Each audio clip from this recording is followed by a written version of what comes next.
Good evening, everyone, and welcome back to the World Online Racing YouTube channel for round number 6 of this Season 18 PC Tier 1 season. Tonight, the drivers are tackling the very tricky Mexico City Grand Prix circuit. It should be an absolutely enthralling race. My name is Dan Field, and once again, I'm being joined by Nathan Richards. Nathan, how are you doing tonight?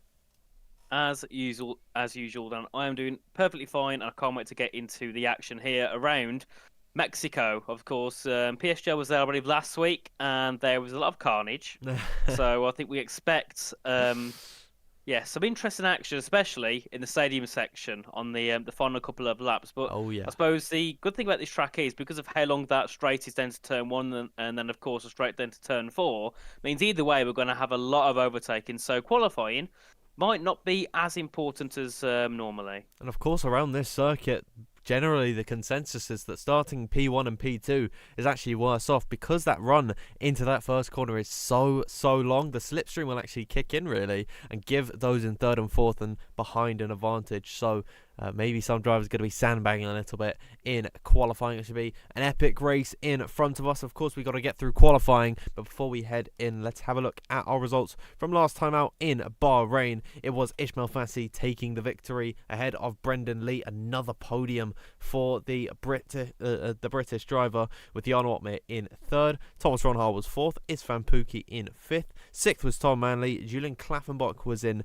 seventh. Eighth, Tamas Gao. Ninth, Jake Benham. And then Bence Jabakoni rounding out that top 10. And with Brendan Lee finishing in second ahead of Jan Otmar, he extends his advantage ahead of the Dutchman in the championship. Brendan Lee leading the way on 91 points at the minute. Jan Otmar sitting behind in second on 76. And then Thomas Ronhaar in third on 57, with Ismail Fassi in fourth on 41. So the top four from last time out, they ended up, they are 1, 2, 3 and 4 at the minute in the standings. Otis Lawrence, I don't believe we've actually seen him for a couple of weeks. He is fifth at the minute, joint with Tom Manley on 35, and then Nicholas Longate and Jake Benham there joint 7th and 8th on 18 points, and then Julian Klaffenbach and Isfan Pookie joint 9th and 10th on 16 points. So a lot of drivers, Nathan, they seem to gravitate towards one another. Lovely to see. But at the minute, Brendan Lee, what a season he is having.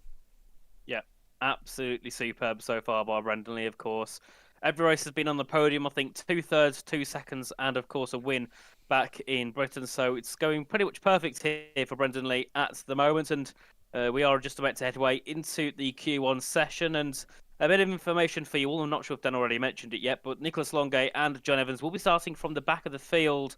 Obviously, by their own choice, they want to start near the back. And of course, Ismail Fassi will be joining in through the middle of Q1, which means if Isma does join, we'll have 3 cars going out in Q1, and if not, we'll only be the 2. Yeah, we'll bring you into qualifying in just a few moments' time. I feel like there's not much reason to rush due to the fact that qualifying 1 is always, for the first 8 minutes of the session, just completely nothing. So we'll run you through the grid for this evening. Of course, we've still got the F1 World Cars, but in the Red Bull, it is Valentin Bruffaert and Jarno Opmeer. Mercedes is Jake Benham and Isfan Pookie. Ferrari is Nicholas Longay and Joris Krozen. So it's good to see Nico back on the grid. We haven't seen him since the very first round of the season. I'm just waiting for the first race that we actually get Nico and Barry driving in the same car together. Should be very exciting when they eventually do unite together. In the McLaren, it's Will Lewis and John Evans. Fabrizio Donoso and Duncan Hoffland in the Aston Martin. Alpine is Reese Linton, I believe, making his season debut. I don't think we've seen Reese Linton. I've hardly seen him at all on F1 24. He's alongside Bence Jabokoni. Ismail Fassi, of course, joining for the race. He's in the Williams with Julian Klaffenbach, who wasn't meant to race. I believe Xander Van Dyken actually was, and then last minute, Julian Klaffenbach has had to jump in. Xander without internet for 2 days. Very sad to see. In the RB, it is Tom Manley and a very special guest. Well, I say guest tonight. It's a driver that we haven't really seen so much of this season. It is Lucas Blakely, the 2022 F1 Sim Racing champion. We'll see what kind of impact he can make on the grid this evening. Brendan Lee and Thomas Ronhaar, of course, in the Kick Sauber. And then Haas is indeed Tamas Gao and Shanaka Clay. Nathan, I gotta say, this is probably one of the best grids we've had all season long.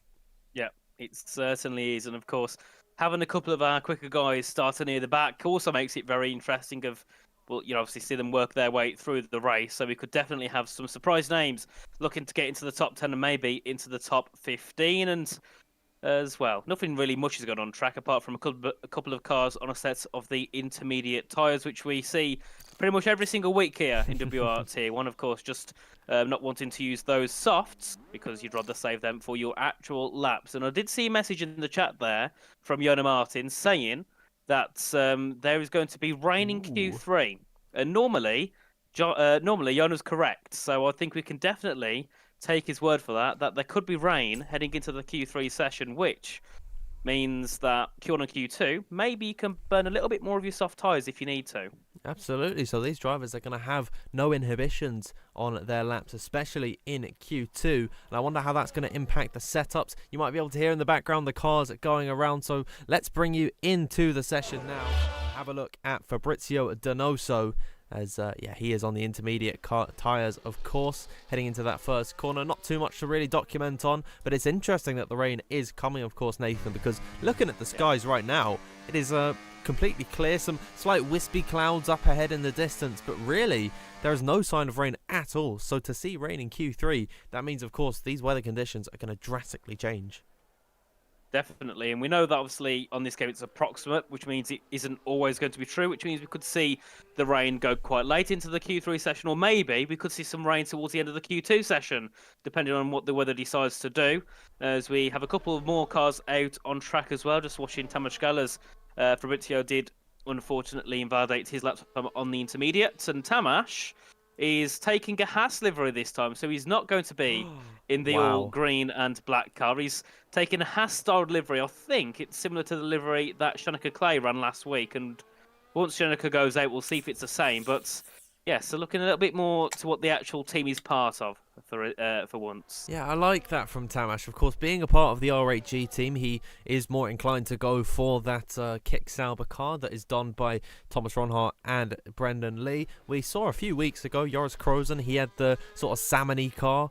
Julian Klaffenbach as well, he is running in that green livery. So it's good to see at least there's a little bit of break-up here in... well, not break-up, but a little bit of differentiation. I love this car from Tamas Gal. He'll come across the line 1 minute 16.581. Don't really take these times for anything. Just notice though, Nathan, Reese Linton has actually done his lap on a set of the soft compounder tyres I hardly even saw. So he has already gone for a lap very early in this session, a 13.1. I wouldn't imagine that's going to be too competitive towards the end of this session. He's going to have to come in again, but that is very peculiar to see that he is the only driver, really I think all season, who has come out on a set of the soft compounder tyres within the first 8 minutes of qualifying. Yeah, definitely a bit of a strange one here for Reese Linton. But if you do remember back in season 16, I think it was on debut, Reese Linton did take pole position around this circuit. You know, he did a brilliant lap, and I think it was by nearly 10th as well to second place. It was a superb job there from Reese Linton to get onto pole, but unfortunately, I don't think converted it into any points. Oh dear, no. As the race did fall apart. So he's definitely one for qualifying around here, but maybe today, if he can try and get his race pace sorted out. Obviously, we're on a different game. Maybe he can try and get himself easily into that top 10 and top 5, as we do see Julian Klaffenbach currently on circuit, and of course was up into P5 back in last week. Was it Bahrain before he got that 3-second penalty? So Julian also a driver going under the radar a little bit. Obviously started P15 in that race and got into the top 5 at the end. So certainly a driver I think people will be keeping their eye on tonight. Absolutely. I mean, how can you not get excited by the potential that Julian Klaffenbach actually does have? We've seen him come into this season. I believe this is his debut season in PC Tier 1 here in World Online Racing. You see him do so well week in, week out, and taking it to the very best of the best as he slides his way into the pit lane. Very nice stuff from Julian Klaffenbach. He'll come into the pit lane off his set of the intermediate tyres. Already, of course, we've lost John Evans and Nicolas Longuet from this qualifying session. We're yet to see Ishmael Fassi join the lobby as well, Nathan. So as it stands, we're only really losing 2 drivers. And you've got to think that that's going to take the pressure off a lot of those guys who sort of hover around in that 10th to 11th position, who always have got to come out for multiple runs in Q1. So it's very interesting to see how they're actually going to fare in this race. It certainly will, as we do have a couple of cars now heading out onto track on a set of the soft tyres. The first one being Will Lewis, a man that you love very much, isn't it, Dan? Will Lewis. He's been here a long, long time, and maybe he can get a top 10 this week. I don't think he's scored many points yet this season, so maybe tonight's the turning point for Will Lewis here in this championship. I think he's in the single digits for points at the minute, but Will Lewis is definitely, he's a driver that I've known for a very long time, all the way back in F1 2019, driving in the most pro league of all time, AOR equal pro league, of course. He was racing in F3, fighting it out with the very own Caden Forbes for that title. Ooh. Will Lewis was able to come out on top in that affair, and it's good to see him, of course, now racing here this evening. I do love to see Will Lewis come in every single week, and he's actually one of those drivers that I was sort of alluding to. Normally around that 10th to 11th position, if you can't get a lap together, Will Lewis, we typically do see him in that drop zone. But I think today, this could be a shot to do something special in qualifying. It certainly could, and we'll see what Will Lewis can do on his lap as he's heading his way down to turn 1. Of course, around this circuit, a long run down towards the first corner, and luckily, because of ghosting being on, we don't need to worry about any cars blocking him as he heads his way down to the first corner, braking just after that 100-meter board, getting the car turned in nicely as you head your way through the first couple of corners. And, of course, it's a double detection zone as you head your way up towards turn number 4, yet again, with that DRS. And we'll see what Will Lewis can do in the first sector. It will be a 27.881 as he heads his way down to turn 4, into turn number 5, and then down towards turn number 6 and 7 here. Of course, another horrible corner where you can see many moves be made, but sometimes you get to see cars be pushed out wide on the exit. And then into the infamous SE section, which compared to real life is absolutely nothing like it, Dan. This is, I think, one of the most poorly made parts of the game. This section, in real life, I think they have to go down to 5th gear IRL. They can almost take it completely flat on this F1 24 game. I used to know all of the names of the corners around this circuit. I talked about it in Silverstone a couple of weeks ago and how I can name all the corners. I used to be able to for this track because, as I touched on last week as well, this is one of my favourite circuits to commentate on as Will Lewis comes across the line. 1 minute 13.030. We'll see how that stacks up in comparison to some other drivers. Valentin Brufair is coming through the final corners now for Fabrizio Donoso is the first driver to dip into the 1 minute 12.9s. Here's Brufair to the line, a 1 minute 13.188. He won't be happy with that lap. Jake Benham has just started on his run. Joris Krozen is in that second sector. Duncan Hoffland invalid on his lap. So it seems like some drivers having some problems, Nathan, with the track limits around here. Here is Jan Ortmeier looking to take a bite out of Brendan Lee's championship lead. Of course, you know what I mean. Now heading down towards the first corner. I've got the track on my right-hand side. This is the Recta Principale down towards turn 1. And then we've got the chicane. And then, of course, the Transera Straight heading down towards turn 4. But I've got to say, Dan, the good thing about having the ghosting on is it means that the cars can run a little bit more out of sync because they haven't got to worry as much about other cars behind them on faster laps. You know, so that's, I suppose, a good thing. It means people can run out of sync a little bit more than others. And I think we are starting to see that as there's still some people on their out laps as everyone else is flying through on their flying laps as we see Jan Ortmeier head his way through to the end of Sector 2 as Joris Krozen there goes up into 3rd place with a 113.115. And then I think we did see one of the other kit cars go through, but unfortunately didn't set a time as Jake Benham goes to the top there with a 112.984, along with Tom Manley now with a 0.930 as we see Jan Ortmeier head through the Peraltada. We'll see him out of the exit at the final corner then. How can he stack up against his rivals? Jan Ortmeier, disappointing P7, you've got to say, from him. It is Tom Manley the quickest at the minute, 5,000s clear of Tamas Gout as things stand. Let's see who else is on a run at the minute. Thomas Ronhaar, actually, you know what? We're going to go slightly ahead on circuit. We'll watch the championship leader, Brendan Lee, do his thing as he heads now in towards the Delavallo corner. I remember that one, into the first part of the 3rd sector, formerly a baseball stadium, of course. Through here, a brilliant part of the track where you loop back on yourself and then through the grandstand you go in towards the final corner at the Peraltada, where it's going to get very perilous come race time. Brendan Lee to the line, the first 1 minute 12.8, a very nice lap time coming out from him there. Lucas Blakely will come to the line in P4. It's good to see him back on the grid. I believe we actually saw him in Silverstone a couple of weeks ago. It's his second start of the season. There's Thomas Ronhaar making it a kick 1-2 at the very top of the order. A very nice lap time, 12.829. Good stuff from Thomas Ronhaar as Shanika Clay is on his run. And you're absolutely right. He has got the exact same livery as Tamas Gal. He has indeed, and I don't think Shanika's on a run at the moment because he did get invalidated and currently is with 90% of battery, so he's either going to go back in or maybe he's going to go again. We'll see what Shanika Clay chooses to do as he heads his way through the Peril Tarda now, and he's going to go back to the inside and will head into the pit lane. So at the moment, out of qualifying will be Duncan Hoffland. Obviously, once he sets up, he'll go ahead of John Evans. But we've got Shanika Clay and Julian Klaffenbach right at the back at the moment. And Julian also having an invalidation on his run. So certainly not looking too good for these two, of course. One of them being one of the Kick R8G development drivers and the other one being one of the house drivers here tonight. On the grid as Istvan Pukki as well has had an issue because he was also on a lap originally, but also has no lap time set just yet. And I've got to say, I don't think it'd look very good for Duncan Hoffland if he makes an invalidation again and John Evans goes through into Q2. Yeah, the plan for John Evans here was to start at the very back of the order, and so far he's starting 15th. The same goes for Nicolas Longuet, but he is out of qualifying at the minute. Valentin Bruffaer's coming back onto the circuit. We've just got 4.5 minutes left to go, and so Istvan Pukki has plenty of time to come back into the pit lane, or maybe go for another lap, of course. He's only just, actually, no, I think he did an invalidation on his run because it's already got 1 lap old tyres strapped on to his Mercedes. I do like his livery as yeah, he will pull into the pit lane. Plenty of time though to get that car serviced. We're seeing some more retirements throughout the grid.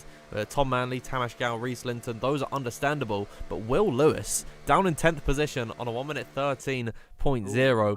Only Jarno Opmeer, Joris Krozen and Valentin Bruffaer have actually set laps behind him. That's a very bold call from Will Lewis. It is. It's very risky indeed. I mean, I wouldn't go for that risk. But then again, Recency in P6 is only half a tenth up the road. So it's not the biggest gap in times as we do see Bruffaer now head through onto the exit of the S's and down towards the Ferrosol section. But I've got to say, Valentin gone out very early and actually he's down on his time. Down by 21 thousandths as he heads into the stadium. So not looking too good here by Valentin Bruffaer. Nearly ends up getting a lap time validation there heading through the stadium. Will exit the final corner, head up towards the line. Will it be an improvement here for Valentin Bruffaer? It will. Up into P10 ahead of Will Lewis. So more pressure here onto Will Lewis, and we'll see what the other drivers can do. But I think definitely if you're going to look at 4 cars there, Clay, Hoffland, Pukki and Opmeer, I think for definite will be able to get themselves near that top 10. So it's going to be a close one here for Will. But then again, you know, with the faith that people have got in him, I know that the chat loves him as well. He's a fan favourite. Maybe that aura can keep him in that top 15 and head his way into Q2. Yeah, hopefully for all the Will Lewis heads out there. I know I'm one myself, but it's a very interesting call. Of course, if everyone behind him makes a mistake on their run, then he's got no issue getting in towards the next session. Already, of course, John Evans and Nicolas Longuet, they will be starting behind him. Then, of course, Ismail Fassi was not able to get onto the into the session in time, Nathan. So we're not seeing Ismail until the race time, meaning, of course, we're only losing 2 drivers. As it stands at the minute, Valentin Bruffaer, he is not pushing on this lap, and I believe he will come back into the pit lane. He's not charged his battery up on this in-lap at all. So yeah, the German driver will be pulling back into the pits on a 1:13.017. He only needs one of these drivers behind him to make a mistake. There's 6 cars out on circuit behind Valentin Bruffaer. If only one of them makes a mistake, he's guaranteed to go into the next session. So I think I'm hopeful if I'm Valentin Bruffaer. But now we'll check in and see who will be the first one to set us on a lap. It is Fabrizio Donoso in 8th position. I don't actually believe he needs to set a lap. Very interesting from Fabi to come out, Nathan. Yeah, but then again, I suppose at the start of Q1, you're safe through, and we also know that rain's coming, so you're not going to use all of the soft tyres. Or at least you don't need to, which means if you want to get yourself a bit more practice, a little bit more running here in qualifying, heading into Q2, and then, of course, what we presume could be a one-shot in Q3, it can certainly give you more confidence if you know you can produce those top times, as that's gone already. Heading out to the chicane, bumps into the curb, obviously runs wide, and that is your lap time gone, and that is it here for Fabrizio Donoso, so he's got to hope that he can make it through, but actually he will anyway because of the cars behind him, so he hasn't got to worry. We'll see what can Joris Krozen do. He's heading down towards turn 1. I think he might be one of the first at the moment on an actual run who needs to get a run in to get himself safely through into Q2 here. Yeah, I was flicking through all the other cars trying to find Joris Krozen, but I realised he is, of course, one of the green blips. Indeed, he is close to that drop zone.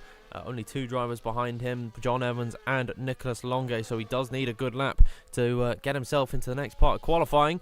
Joris Krozen, of course, bursting onto the Tier 1 scene this season. He's been absolutely fantastic. I think he's making a good account of himself as well in Tier 2 in that title hunt, but we normally see this young Dutchman in the fight for Q3 pretty much week in, week out, so it's a very exciting prospect that we have on our hands. Shanika Clay has come across the line into P6 and into the next qualifying session. Ben Shabakonyi will confirm himself into the next part of Q2 as well. Here's Joris Krozen on his lap, up by almost 0.2 of a second. This has potential to be the quickest time of the session entirely. Brendan Lee has just snatched that honour, 1 minute 12.8919 from him. Here's Joris Krozen coming up towards the line now. He will go into 3rd position. It's an RHG 1-2-3. Let's have a look at Jarno Otmeer's Union Klaffenbach, a 13.0. Thomas Ronhard to the line with a 1 minute 12.7. Duncan Hofland out of qualifying here. And so, what can Jarno Otmeer do? Can he get himself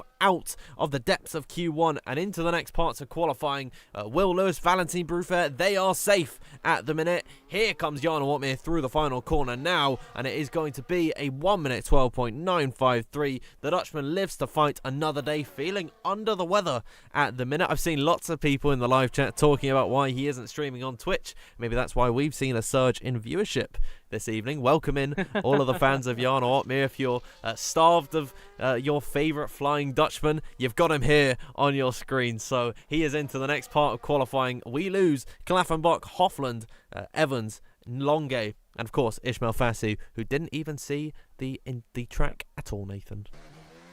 No, and I've got to say, a big surprise there for Duncan Hofland, a man that normally we can say he's in the fight for pole position, or at least a fight to get into Q3. And today, going to be starting all the way down in P17, a little bit like Lando Norris in the real life Grand Prix we had this weekend. So definitely not ideal at all for Hofland, but we'll look through the grid quickly. After Q1, it'll be Ronhar who goes quickest ahead of Brendan Lee, Joris Krozen, Istvan Pukki, Tom Manley, Tamas Gal, Lucas Blakely, Ben Shabakonyi, Jarno Otmeer, and Shanika Clay, the top 10. And then we have Reese Linton, Jake Benham, Fabrizio De Rosso, Valentin Bruffaert, and Will Lewis getting through by the skin of his teeth in P15. And of course, we did lose yet again Klaffenbach, Hofland, Evans, Longe, and of course, Ismail Fassi.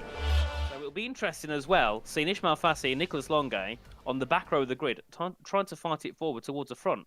Absolutely. Of course, Ismail Fassi winning last time out in Bahrain. He's going to have to do it all come race time. But Nathan, seeing PSGL last week and seeing Silverstone as well, I believe a few days ago, in the PSGL E-Series, it does not matter how far back you are, especially around a circuit with a lot of DRS straights. There's 3 of them, Nathan, around this circuit. I know why you've gone, just a minute, but we'll bring you back in just a few moments' time to the lobby. Then we'll do the grand reveal of what's happened. But you're absolutely right.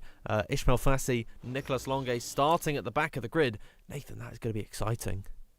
It will. I mean, Ismail Fassi, I believe, won last week, didn't he? Or it was a couple of weeks ago he took a win. So this time he's going to do it from 20th. And I remember, I think it was Bahrain season 16. He started 15th and won. So maybe he's going to go even better and do a last to first here in WRT1. I mean, around a track like this where DRS is powerful, you need to have a bit of intelligence, which we know Ismail Fassi's got. It could certainly go his way, but of course it's going to be a big ask here for Ismail Fassi, of course. But it's getting darker, and the cars are all out, and they're driving through each other, which tells me they're all rushing to get this first lap in. And one person who's a little bit far back. Oh, it's raining! Oh my God! Yeah, it's raining already. Wow.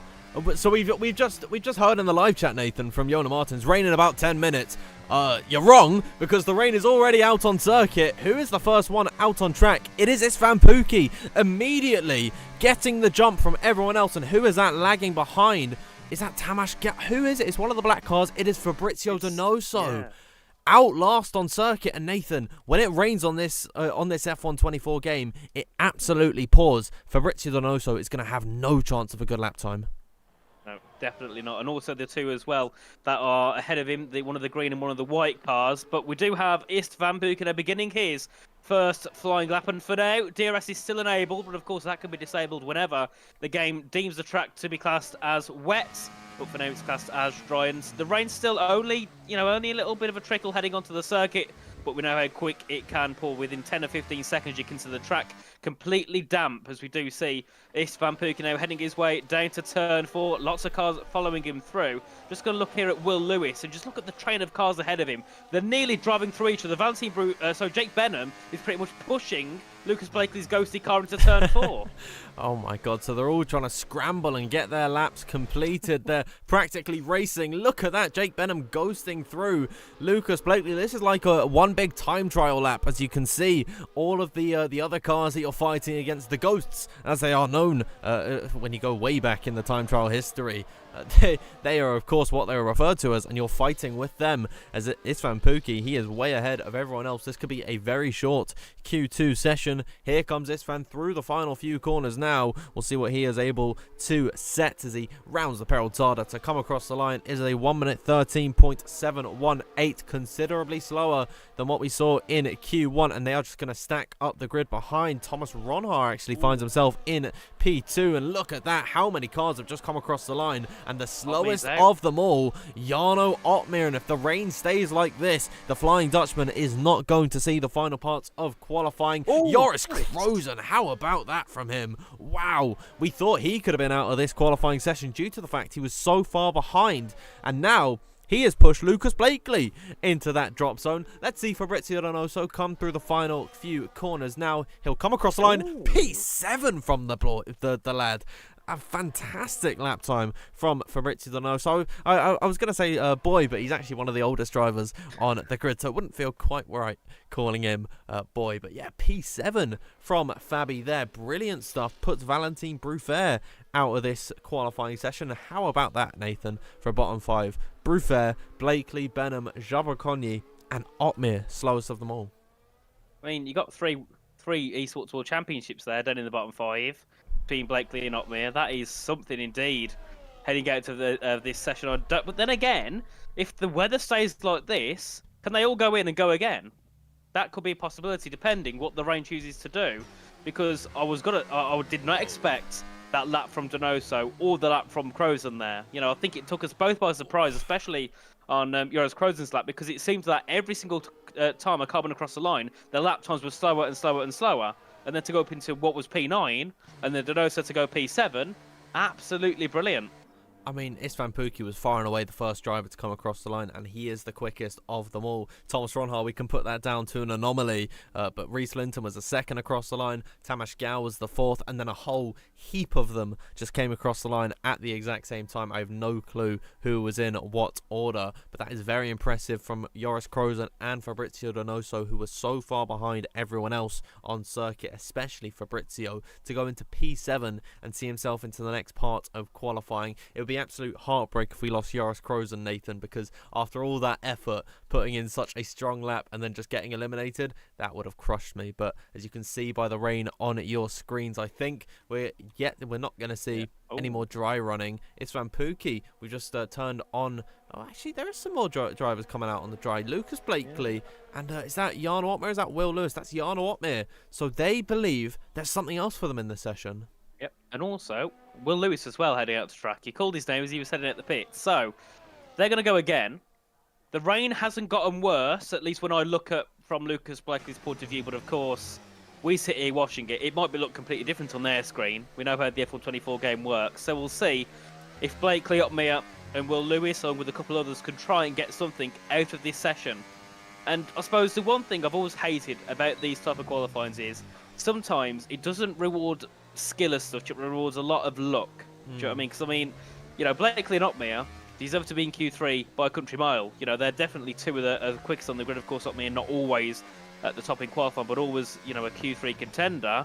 Does put them to a little bit of a disadvantage, especially when your championship rival is in P6 and you're down in P15 with what seems to be getting worse conditions. Yeah, I mean, on board with the drivers. It doesn't look like it's heavier, so to Yeah. say, but the track is definitely a lot wetter. And I was watching Valentin Bruffaert on his in lap. He was sliding his way through the final sector, so it looks like these conditions are going to be a lot worse.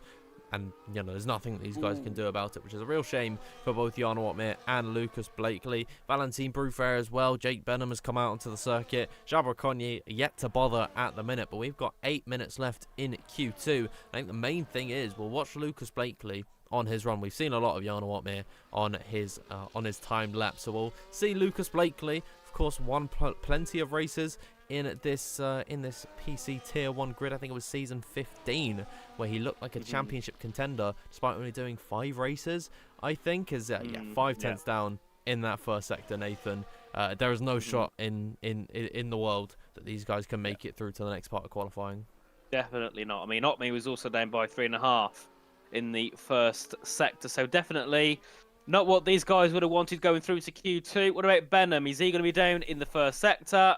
Yeah, down by 4 tenths. So I think that might be Q2 pretty much over here. And a good thing to note then for yourself is Will Lewis is into Q3. Will Lewis, very interesting to see him on a set of the soft compound of tyre. Of course, the rain is expected to stay all throughout Q2 and of course Q3, so there's no need for another set of the softs. But it's just interesting to see him braving it in these conditions on a set of the slicks. Why not get some intermediate running in, which is what Tom Manley has opted to do. I think Ben Shabakonyi, he is out on a set of the softs. He's waited even longer as Will Lewis will come back into the pit lane. Jan Watmir has also boxed, so has Lucas Blakely. They see no reason to complete their laps and trundle along for another run. Tom Manley, we can watch him when he gets his lap underway. Valentin Bruffaert is 7 tenths, well, pretty much 8 tenths down in that first sector. Seems like Q2 comes to an early finish here. Yep, it does. I mean, it makes it a little bit less dramatic, doesn't it? When we go into Q3, it's like, yeah, the session's done. 6 minutes to go. No one's going to go out again, and we've lost, obviously, Bruffaert, Blakely, Benham, Shabakonyi, and Otmir. And I've got to say, Jan Otmir's lap, he must have really had us thinking, because we saw Donoso set his lap 20 seconds later, 6 tenths exactly quicker. So Otmir must have just not been too in tune with the conditions. Of course, could also have a setup which might be running a little bit lower downforce. Of course, lower downforce setups, you're going to be a lot worse in the rain than you are if you're on a higher downforce setup. So that could also be the reason that some of them, such as Crozen and Donoso, got their way into that top 10 at a point where you thought that's not going to happen, the session's over. Got themselves in, and now looking to obviously try and fight for that pole in the next session. But it's Van Pookie using his time to the best of his ability. I'm going to go out on a set of the intermediate tyres, because even though Q2's done in terms of people not improving, you've still got 5 minutes to go. You can still go out on track and look to use whatever tyres you want to, which means Pookie's going to be looking to get some practice in for Q3, which tells us we're going to have an intermediate Q3 session, most likely. Yeah, Donoso and Crozen, they've just come out for their outlaps. Tom Manley is actually getting a run over and done with at the minute on a set of the intermediate tyres. Currently in P5, it was a good stroke of luck for him. He'll return to the pit lane at the end of that run. I suppose he's not improving on any time, so he's just getting a feel for the conditions. He'll pull back into the pit lane at the end of that one. It's Van Pookie. He's rounding that S's section. And I saw someone in the live chat a few minutes ago make a very interesting point about why we're seeing some slower times from the likes of Lucas Blakely, Jake Benham, and Jarno Otmir. We know how quick all of those drivers are individually, and it just doesn't make sense for them to be that slow on their runs. And it was, if I scroll up a little bit, it was A25 saying, I think the mid-pack got slower because of each other's ghosts. It can be quite distracting, and I think that's absolutely right, because even though they are ghosted and they're not providing any dirty air in the S's section, or they're not, getting in your way in the braking zones, just that visual distraction of having another car, especially right inside of you, ghosted through you, dipping ahead at some points, weaving side to side in front of you, that could be very distracting. And I wonder if that's why the likes of Lucas and Jarno are out of this session.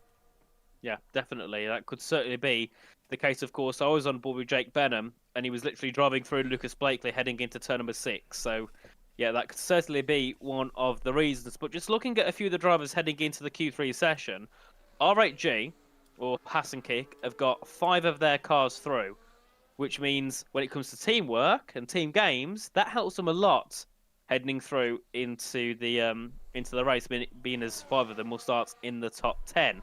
Of course, with Klaffenbach being knocked out in Q1 in P17 earlier on. So we'll see what they can do with that, as we do see, of course, Donoso on a lap as well, second down on his previous best. The track is getting worse and worse as the time ticks down, as we also see Tamas Gala as well out on the circuit at the moment on an outlap, just heading his way through the S's section. And the weird part is, Dan, even though the track is obviously getting worse with the times, the rain's getting heavier, the track, like the visual look of the track doesn't look any different than it did in Q2 at the start. No, I mean, it looks very hazy at the minute. I wonder if that's to do with my graphic settings, but I think I'm not too sure. There definitely is a bit more rain than there was at the beginning, and the circuit is definitely wetter. There's no real dry line appearing because, of course, there's only 5 drivers out on circuit at the minute. Tamas Gal is about to begin a lap. It's good to see him in a black and white with a hint of red car. Of course, we don't need another Kick-Sauber on the grid. And it's going to be very difficult having 4 of them.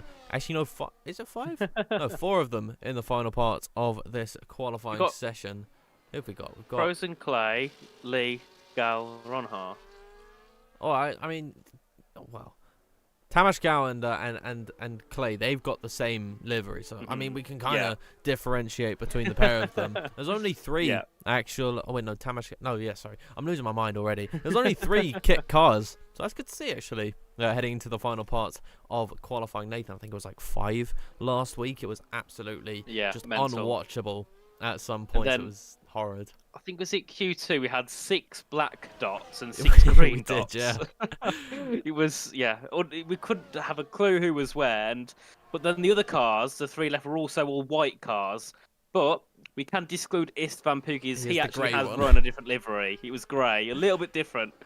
I mean, it was quite painful. But this session we got red, blue, green, orange, white. I mean, you could class Ist van Pookie as having a shade of white. I think definitely. So we're not letting him get away with that one completely. As Tamas Gal rounds the final corner. We've only got 1 minute and 15 seconds left in this qualifying session. So Q3 should be underway and we'll have some competitive lap times. We're just churning through this, trying our best to get towards the end of this part. We should be in very, very soon. Just 1 minute to go. Lucas Blakely retires. Very interesting to see Jan Watmir has come out onto the circuit. And he's not doing this for any content or anything. Of course, if you've missed it, we talked about it earlier. Jan Watmir feeling a little bit under the weather. That's why he's not streaming. And that's why we've got more people viewing. Thank you to all 1,000 people watching at the minute. If you haven't already, please make sure you like the stream and subscribe to the WOR YouTube channel. And let us know in the live chat who you are supporting. We'll read out some of your responses in between Q2 and Q3. And I already know, Nathan, that majority of them, probably over half, are going to go to Jan Watmir. Yeah, I think they all are. I mean, last week we had a bit of a... We had a mixture of names for once, but I think it's always going to be, isn't it? Every single time. Yeah, Jan Watmir, he's always been a fan favourite. He gets it. He gets the job done on circuit, and he gets the job done on YouTube. And it's very interesting, Nathan, that DRS has only just been disabled now. So, yeah, actually looking at the camera shots, we can see the rain is a lot heavier as the clock strikes 0, so no new laps can be started. But it has gotten a lot heavier out on circuit. Yellow flags as Fabrizio Donoso retires in the pit lane. That shouldn't cause any problems for drivers completing a run. I believe he's just come into the box and clicked retire. But yeah, a couple more drivers coming through the final few corners, just getting their bearings in these intermediate conditions. We're not going to be seeing any, though, of the Dutchman. This Dutchman, though, Thomas Ronhar, in P2 at the minute. You've got to say, with one of his rivals in the championship being eliminated, the other one not turning up to Q1 at all, it's going to be a battle of the kick drivers heading into Q3. It certainly will, and I'm just having a little look in the chat of people's poll predictions. We have Will Lewis, Joris, Istvan, Shanika Clay, Dan Field. We've got many different predictions here. I think we've had 5 different predictions from 5 different people. And of course, Danfield is always getting a prediction. It's either me or Dan every week. We get a couple in the chat, but we're still, Dan, even though there's 2 of us, still yet to get pole position, still yet to make it into Q1 for a start. I mean, there was space for us, There was no Ishmael Fassi. I'm streaming to everyone, so I think that's on you, Nathan. You could have taken control at any point. But yeah, that brings us to an end of Q2. Thankfully, because I was getting a little bit bored just watching these cars trundle around in the rain, not improving on their times. Let's have a look at then at the classification. Isfan Pookie topping Q2, being the first driver to come across the line in those interchangeable conditions, gave him the quickest time from the offset. Thomas Ronhar in P2 with Reese Linton in third, Tamas Gall in fourth with Tom Manley fifth, sixth with Brendan Lee, seventh Fabrizio Donoso, Shannon Clay in eighth, Will Lewis in ninth, and Joris Krozen just surviving to the next part of qualifying. We're losing Valentin Bruffair, Lucas Blakely, Jake Benham, Ben Chabakonyi, and Jan Watmere out in Q2. You've got to say, three of those names really do leap out to you, being Lucas Blakely, Jake Benham, and Jan Watmere. Those are three drivers, Nathan, that we really do expect to see in the final parts of qualifying. Definitely, but Dan, look how bad the rain is going through into Q3. Would you say this is as far as wet conditions here? Maybe the wet time being used for once? It is. They're on wet. Everyone in the live I chat, don't know. No one's actually seen it at the minute. We've come back over to the intermission scene. Just prepare yourselves. We'll take 5 seconds just to breathe, get your bearings, because I don't know if I've ever seen quite a wet qualifying session. We'll bring you back in now once we find the right driver to spectate. It is going to be Joris Kroon. How about that for wet weather conditions? And he's still on a set of the intermediates. The downpour is paramount around this circuit. I've never seen it this heavy, Nathan, but I mean the wets are useless on this game, so they are going to have to trundle around in these monsoon conditions, this hurricane weather rain, Nathan. They've got to do it on the intermediates. Yeah, certainly, but we do have two cars out on the wet tyres, being Shanika Clay and Reese Linton. Everybody else is on a set of the intermediates to go through into this Q3 session. I'm just watching Fabrizio Donoso here, sliding through out of turn 3 down to turn 4. And I've got one question for you, Dan, because I want to see what your thoughts are.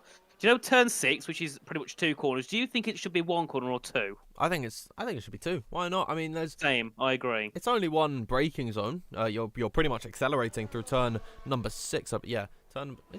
It's only classed as 1 for some reason. Oh, right, yeah, no, it's turn number 6, and then turn 7 is what brings you into the S section. I think it's 2 corners. Why not? And I always say, as well, it is one of the best places, I think, to have a grandstand, because you can see right down the Transera straight through that section of corners. I believe it's called Horkila down there, and you get the view of the drivers disappearing into that S's section as Joris Krozen slides his way through the final corner, beginning that lap. I mean, this is going to be perilous for him. He's going to have to tiptoe around this run, and to think of the conditions, Nathan, we saw at the beginning of Q1, this is far and away different. It was nice and sunny, it was beautiful warm weather, and it has turned very rainy very quickly.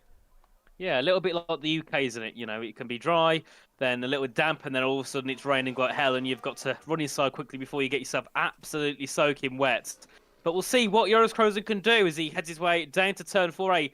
31.095 in the first sector. That's 4 and a bit off of what you normally would have. So definitely wet conditions as we head our way into turn 6. There you can see the rear sliding on Joris's car. And then, of course, getting the power down quickly as you head down towards the S's section here. This will be critical because you've got to make sure you don't dip your wheel too much into those curbs as you get them on the wrong part of your wheel. And that will be you going round as you head your way through. And you can see Joris just sliding through there, being careful on the power now as you head to the end of Sector 2. It'll be 103.0 split as he heads in towards the Forest Sol. And normally, quite slippery down here because of the paint. I mean, he's sliding his way through this part of the circuit. Can Joris Krozen survive the Peraltada corner, which is going to be very tricky come race time, especially when there's about 15 drivers all fighting for the double DRS. It's 1 minute 24.8 the first time of the session. Let's see Fabrizio Donoso behind him. He's learned his lesson from the first part of Q2. He's come out very early in Q3. He'll come across the line considerably quicker, 1 minute 24.597. A nice time from him there. What about Shanika Clay on the wet tyres? Pretty much a second off of Fabrizio Donoso. Will Lewis was invalid, unfortunately, on his run. He's going for another push lap now. There is Tom Manley to the line, a 1 minute 24.568. Isfan Pookie is also coming to the line, P5 for him. It seems like these drivers are all having different experiences, Nathan, in these wet weather conditions. I mean, we've seen Tom Manley way behind everyone. I think he was the 4th, 5th driver to come across the line and set a lap, and he's gone quickest of them all. Definitely. In the rain, it does look like it's starting to get lighter. I did see a message earlier on as well from Jana Martin saying that it will be a one shot at the end, which either means that we're going to go back to dry conditions or we'll just be in, those very mild intermediate conditions. So it could be an interesting ending here too, Q3, and of course to see who will take pole position. But at the moment it is Tom Manley on provisional pole. But of course we got Reese Linton, Thomas Ronhart, Brendan Lee, and depending on what fuel Will Lewis has got, we might have him as well going on a run in a second. We'll see. Is the track actually getting better? As Brendan Lee heads his way down to turn one, our championship leader, with the fact Jon Ortmeier standing in 15th, he would love to be on pole to have such a big gap in the race compared to his main rival. Yeah, his only real rival in the championship at the minute in this session is Thomas Ronhart. And from the offset, we spoke to Brendan Lee a few weeks ago. I mean, he's been every single week so far in the interview room, except for actually for last week. He said he was a bit tired, so we didn't get to hear from him. Very sad to see. But he has been on the podium every single race, and when he's come into the interview room to talk to us about what is going on at Kick, it is pretty much just working together. That is the main focus. Thomas Ronhart and Brendan Lee, they're not going to fight. They're not going to let any tensions grow. And that is, of course, different from what is going to be the situation with Jan Ortmeier and Ismail Fassi when they're, Brendan Lee is going to want to actively beat those drivers week in, week out. Thomas Ronhart and Brendan Lee, of course, being teammates and preparing for the upcoming F1 sim racing season, they are keeping things harmonious down at Kick. Yep, they certainly are. As just having a look there, I went onto Twitch to see if I could have any insights on what people were doing with tyres, but nothing yet. I couldn't see what anyone was doing, unfortunately. But of course, Shanika Clay is still the only one to have set a lap on the wets, and I hope, and he goes back onto the inters as, yep, there we are, because they definitely aren't the way to go. As Brendan Lee goes to the top there with a 124.295, and then Thomas Ronhart by nearly 3/10 takes that provisional pole with Joris Krozen onto the provisional front row of the grid. Now, what about Reese Linton? Heads his way through on the exit of the Forest Sol in towards the Peril Tara. Can he try and take that top three away from R8G as he heads his way through the final corner now up towards the line? What will it be for Linton? Only a P6 then. He's quite far off, 7/10 back from what Thomas Ronhart set. So, at the moment, advantage R8G and Joris Krozen. And of course, further back as well, Tom Manley in the top four with Fabrizio Donoso in the top five. But now that makes me think here, do the drivers go out now for a lap, or do they leave it till the very last second to go out? Because Fabrizio's gone out now, but if the track gets better in 5 minutes' time, has he wasted his time by going out this early? Because he might not have time to go back in again. Well, I'm not too sure, because in these intermediate conditions, of course, you're on the intermediate tyres, and I think they kind of do last a couple of runs. You can set multiple laps in a row, and typically you can go quicker on your second or third, maybe even fourth attempt. So Fabrizio Donoso, he's definitely fueled up the car for multiple laps here, I believe. Same goes for Tamas Gao, Istvan Pukki, and Shanika Clay. I'm going to have a check, see what Shanika's on. He's taken off that set of the wet compounder tyre. Understandably so. He's a second, or almost, he's over a second. I think a second and a half to Thomas Ronhart in behind. Here's what's easier. We'll bring up the gaps to the leader. Thomas Ronhart in a league of his own. I'm trying to do the maths in my head. And from first down to eighth is about a second. Shanika Clay, though, a second and a half. So he's a full half second to the rear of the closest driver. As I did say at the start of the session as well, Nathan, that the wet tyres are absolutely useless. And so, 4 minutes left to go in this session. I think now is a good time. We've seen all these runs come out to ask everyone in the live chat who you think is going to be taking pole position. Let us know who you think will be starting first on the grid here this evening. We'll read out some of your responses in just a few moments' time. Nathan, swinging it over to you. Who've you got? I'm going for a bit of a wild card here. I'm going to try something a bit different and hopefully get it right and give him pole. I'm going to go with Joris Krozen for pole position. Pick. Oh. That's all right. That's all right. I think Joris Krozen is a fantastic pick in P2 at the minute. I don't want to go with Thomas Ronhart. I mean, it is going to be Thomas Ronhart. But I'm going to say Brendan Lee to take pole position, the championship leader. Let's read out some of your responses in the live chat immediately. I see the best one of the day, Egyptian Aviation, hitting us with the Will Lewis. Joris for pole says Silver, Phoenix Silver, whatever you prefer to be called. Just let me know in the live chat. Joris for pole going with your prediction there, Nathan. Fabrizio Donoso is back into the pit lane, and he has abandoned that run after an invalidation. Jason, no surprises here. Goat half for pole position. Ooh, Broken Pookie. Britain also going with Will Lewis. So already, Nathan, that is 2 predictions for Will Lewis. Down in 10th at the minute, yet set a lap time. Maybe he's saving his best till last. Well, I think the track's getting a lot better because I was just on board with Istvan Pookie and he was up by 1.5 seconds on his lap, but went into the pits at the last second. Shanaka Clay also up by 1.5 seconds on his lap. So we'll see. Does Shanaka Clay dive it back in? Because yes, he might go quickest now, but the track is getting better. And the rain, I don't know what it is, Dan, but it goes from being absolutely pouring down to pretty much stopping within 10 or 15 seconds. And Shanaka Clay will finish the lap, but I think that might be a bit of a blunder there, as he does go up to pole position, of course. But look at the improvement. 2.5 seconds there. He's It's massively going to be a close up. one here. And you just visually, I'll bring you back into the pit lane. The rain has definitely gotten a lot lighter. Yeah. So this could be completely up in the air and a complete opposite of what we actually saw last time in Q2. Of course, you wanted to be the first driver out, be the earliest one possible. Now you want to be as late as you can be. We'll read out some of your more predictions. We've got Mr. Klaus going for Ronhar or Brendan. Istvan Pol from Hydra was here, I believe. Tamas Gao from Martin Hallage. Keep those predictions coming because this could be a very, very exciting end to Q3. Q3 fighting for pole position, everyone here. Tamas Gao, he is backed off on his lap. He was on a run, I believe, but he has decided that he needs to see the bigger picture, save up the battery, and go again. And so, Nathan, in 1 minute and 10 seconds time, we're going to find out who's on pole. It's going to be a close one because normally you look at pace, but here it's not just down to pace, it's down to obviously that confidence and, of course, when the rain starts to slow down more and more, who's in the best position. And at the moment, Will Lewis is right at the back of them all. So if the rain stops, Will Lewis is in with a shout here. But of course, nothing's confirmed. Nothing's confirmed and guaranteed of what's going to happen with the weather. But the first one to go out will be Brendan Lee. No, sorry, it'll be who's that? Tamas Gal? No, it'll be Shanaka Clay, who's heading back into the pits.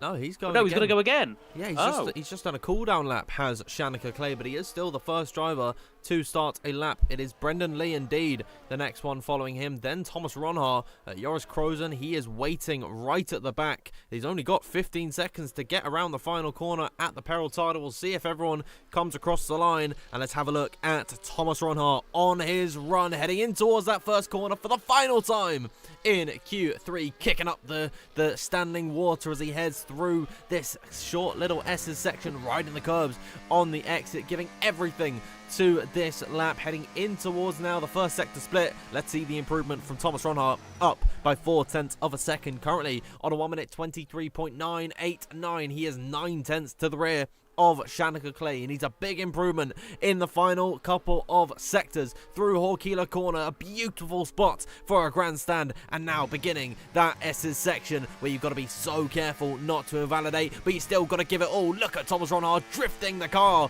over the curves and through into the final sector. Thomas Ronhar very committed on this run, and is he going to be rewarded? Indeed he will. 1.8 seconds up on his previous best time. As he slides his way through the Delavallo corner. Let's have a look at Shanaka Clay, then Brendan Lee, and we'll see what these lap times are as they come across the line. Shanaka Clay, what is it for him? A 1 minute 21.869. There is Brendan Lee to the line. What about Thomas Ronhar backing off on his lap? Thomas Ronhar backs off. There is Tom Manley to the line. A 1 minute 21.2. Reese Linton gets himself onto the front row, immediately displaced by Tamas Gal. Here's Istvan Pookie up to the line. He is the last one to come across here in P4. It is Will Lewis in 5th. I think someone has actually just come up behind.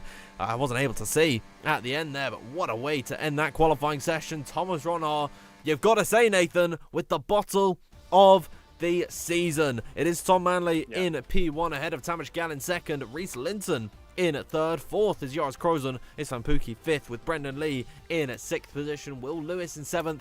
8th is Fabrizio Donoso. 9th Shanaka Clay, and then Thomas Ronhar almost 3 seconds off the back of Tom Manley, bottling his Q3 attempt. What could have been for the Dutch, Nathan. He is going to have to make it all up in the race. Yeah, I'm not sure what happened to Thomas because he wasn't invalidated on his run. He just pulled off to the side on the exit at the final corner, so he must have gone wide somewhere and possibly got a little bit of damage. But yeah, definitely not the way Thomas Ronhall would have liked to end that session, considering normally in the wet, he's definitely one of the top 3 drivers on the grid. But we have got, of course, Thomas Gall in the top 2, Tom Manley on pole. This could be a great race for those two. But then again, Thomas Gall at the front of the field, but he's always falling back in the race. So he's got to hope this time around, after many times of trying, that he can keep himself with that lead train and that he can fight for a win towards the end. But a lot of pressure is going to be put onto Tom Manley. I believe he's took pole once or twice before, and I think he's only taken a victory once, if I'm correct. If not, I don't think he's won before at all. Tom Manley, I believe he won last season, if I'm not mistaken. Tom Manley finally, he's been racing here for a very long time in PC Tier 1. Of course, a former Xbox champion as well. Way, but I think season 13 is when he made his debut in PC. He was a season 12 Xbox champion. Not seeing anyone leaving the lobby. I'm going to quickly bring us back in. The race is about to start, but I don't believe we are actually going here. 5 red lights. And they are underway. There we are. They're all just retiring. I got very scared for a second there, Nathan. I'll bring us back over to the intermission seat. I got terrified because normally they leave the lobby before it starts. Yeah, but I think this time we're doing the retiring from the session. I think, and we'll go that way. I mean, we've changed it multiple times. It's weird, but yeah, Tom Manley, of course, has had many wins over on the Xbox side. He's had 11 in Xbox, but only 1 in PCT1, which was, of course, done last season. So, looking to try and make it 2 wins here for himself. Of course, Thomas Gall, I don't think, has taken a win yet at all. I think he's taken a couple of podiums, but still no wins. But then also, we've still got at the back Ishmael Fassi, who's going to start 20th.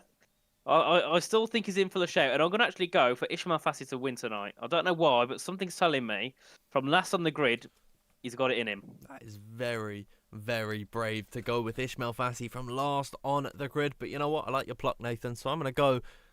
We'll go with Nicholas Longe to take the win from 19th on the grid. 1-2. Why the hell not? The 1-2. I mean, we've seen in recent weeks how broken the DRS is on this game and how broken it is, especially around this circuit, of course, with that double DRS zone. If you're leading in the final couple of laps with 15 angry cars behind you, you're the one leading, you're the one taking the DRS, you've got no shot. You are going from first to last instantly. There's no question about it. You just get swallowed up by the pack. So, I mean, there is a shot that chaos ensues and we actually do get these predictions coming true. Let us know, everyone, in the live chat who you think is going to be taking... Oh, we are leaving.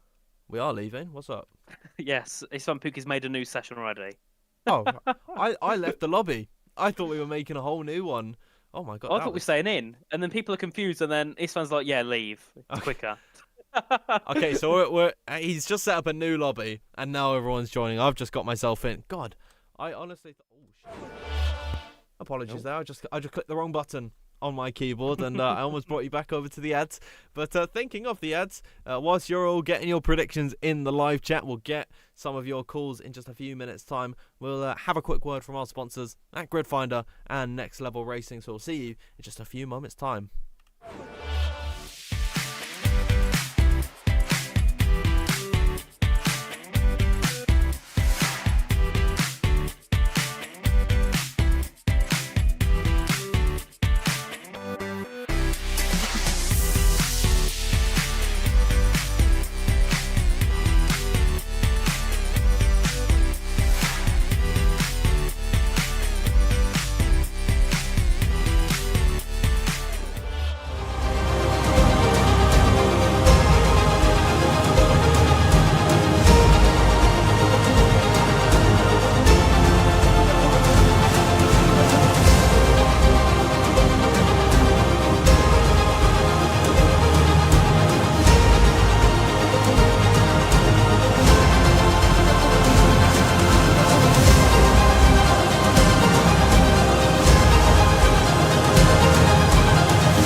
Welcome back, everyone, to the World Online Racing YouTube channel. We've just seen the conclusion of a very wet, very tricky Q3, where it's seen Tom Manley take pole position.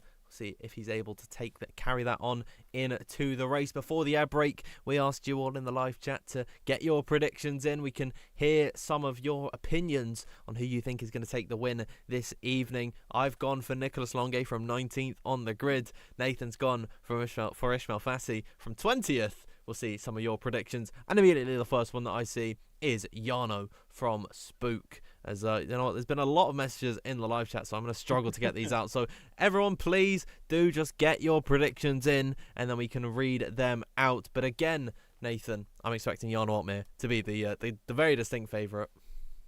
Of course, he always is, isn't he? I mean, I don't think we've ever had a time where Jarno Opmeer isn't the favourite to win. I mean, if we had, it'd be nice actually if Luke's in the chat to get a poll up, and we'll see what the votes are for Jarno Opmeer on that one as well, because that would be quite interesting to see what the percentages of people wanting Jarno Opmeer to win or thinking Jarno Opmeer could win. Oh yeah, I mean, Jarno Opmeer from 15th on the grid definitely does have a shot. Let's read out some of your opinions in the live chat. Michael says Tom Manley is the man. I'm going to take that as your prediction. Meme Away just screams, Jarno, win! So I think that makes it clear who his favourite is. F1 Barbs is taking a page out of your book, Nathan, going with Ishmael Fassi, last to first. I've just seen something mad as well. Jason, it's not Ronhar. It's Brendan for the win. That is incredible. F1 Online says Thomas Ronhar as well. Levi going with Brendan. Who else is there? We've got Sharok saying Jimmy Pop will do it. Who is Jimmy Pop? I will never know. Zenegratsky to win. He is in Ironman League, not racing here this evening. We do love Daniel Zenegratsky over there. And oh yeah, the Will Lewis predictions are coming in from BRA Seiler and Veershar saying Will Lewis, Brendan, then Shanaka in that order. So many predictions as I've just seen one as well. Dan P2, Nathan DNQ. What? Did not qualify. You didn't even qualify, Nathan. I made it on the grid. You didn't, mate. Oh, well, disgraceful. Absolutely disgraceful. And also, I've noticed someone put George Morgan P3, so we got an all-commentator top 3. Well, no, sorry, I'm DQ. You're not there. But I'll put myself P2, Dan could be P1. That makes, that evens it out, doesn't it, surely? Come on. And, yet again, Julian Comeback, we will be there. He did last week, P15 to P7, was P5 until he got a penalty. So, yeah. Maybe. He's only a position back, P16. Lando Norris did it, so... Absolutely. And you know what? I've had such a fun time talking with everyone in the live chat that I didn't even realise. It's a real stark contrast from last week where we were talking for about 15-20 minutes just by ourselves waiting for Jake Benham. Something like that. It was mental. But I forgot to I didn't even realise that we're actually heading into the race now. Very excited to get the Mexico City Grand Prix underway this evening. Let's just have a little peek at the standings heading into this one. Brendan Lee is ahead of Jarno Opmeer. Ishmael Fassi Thomas Ronhar's in third, with Ishmael Fassi in fourth. That can make for some very exciting battling, considering Jarno Opmeer and Ishmael Fassi starting way outside that top 10. Let's bring you over to the game now, and you can see nice clear blue skies. A little bit of cloud coverage though. It's not going to be perfect conditions for this one, Nathan. Yeah, I'm just looking at the race director as usual, and most of them on the mediums, apart from a couple going for a set of the hards. I'm not gonna say who. We're not gonna leak it to the engineers, but a couple of drivers opting to go on the hard tyre. So we're looking at possibly, as per usual, medium hard, hard medium. Sorry, simple. Nathan. Sorry, Nathan, for bursting out laughing. I wasn't at you. I've just seen the best name, the best nickname for a driver possibly ever. ICBM Har. That is the great intercontinental ballistic missile Har. Dive bombing in towards turn at number 1. That is absolutely fantastic. Get the name, get all your names in. Get all of your whether they're slander names or if they're to hype up your favourite driver, get them in. We'd love to read them. Fraudmere, we've seen Goatmere, Goathar, Fraudhar. I mean, there's been so many. They're all Har and Opmere and Mere related. We need some long gates, Lees, whatever. As we're just in that awkward period of getting ready for this race to start. Very excited for 35 laps of this one this evening. It is going to be absolutely incredibly fun to witness turn number 1, what carnage it may bring. Reese Linton is the one starting in third, which is typically seen as the favoured position to start in here. And it's a great reminder from Spook in the live chat. Please do like the stream before we get into this one, and make sure you are subscribed to the WOR YouTube channel. This is the only place where you can get your PC Tier 1 action every single Sunday at 7 p.m. And what a lovely way to round off your week. Monday is ever looming. You've got work or you've got school in the morning, but at least right now you have got World Online Racing on your screens, and 35 laps of pure joy, pure chaos and pure carnage are ensuing you very, very soon. Please do light up the stream. We have got 1,138 people ready for the start of this race. The 5 red lights are on here. And we are underway for the Mexico City Grand Prix. Tom Manley gets a brilliant start heading in towards that first corner, covering off Tamas Gal. Already they fan out further back behind, and Reese Linton with a fantastic run. They are 3 wide heading into that first corner, possibly 4, maybe 5 in towards turn number 1. Reese Linton is up the inside. There's a little bit of wing damage, I believe, on Will Lewis's blue car. Brendan Lee has got himself ahead of Reese Linton. They are side by side through the Transira straight, but Tom Manley with a fantastic getaway, and Tamas Gal slips down the order. Yep, down to 9th there for Tamas Gal, as we do see Lucas Blakely have a bit of a battle as we head our way into turn 4 and 5, and all the cars pushing themselves through into turn 6. I think that was Thomas Ronhar having a bit of a slide, losing many positions on that start there, of course, down to P12, not the way he would have wanted the start to go, as Tamas Gal does lose that position there too. Lucas Blakely, but at the front, what a start that was from Brendan Lee. Made over 4 positions, nearly got himself up to the front, heading into turn 1, but wasn't quite able to break late enough to get that position, but still sits right behind the back of Tom Manley. And a very good start for him, of course, on the hards, but no one on the mediums yet to overtake him, so this is good here for Tom Manley. There's a bit of lag in there, not sure if that was for the drivers as well, as we head our way through the peril tires to begin lap 2 of 36. Still, Tom Manley leads away, but we know what the DRS is like. We know what the ERS is like. The cars will be getting in quickly as Brendan Lee is looking to take the lead of the Grand Prix. Yeah, he's going to look up the inside line. Brendan Lee will move into P1. Valentin Bruffa has come into the pit lane. It was Tamas Gal who actually took the wing damage, not Will Lewis. He's still running in at P5. And it's been a poor start as well for Thomas Ronhard. Down in 11th position. Jana Watmir has also lost places, down into 19th. But we're seeing some of the big movers at the minute. Nicholas Longe up into 13th. Ishmael Fassi into 14th. So Nathan,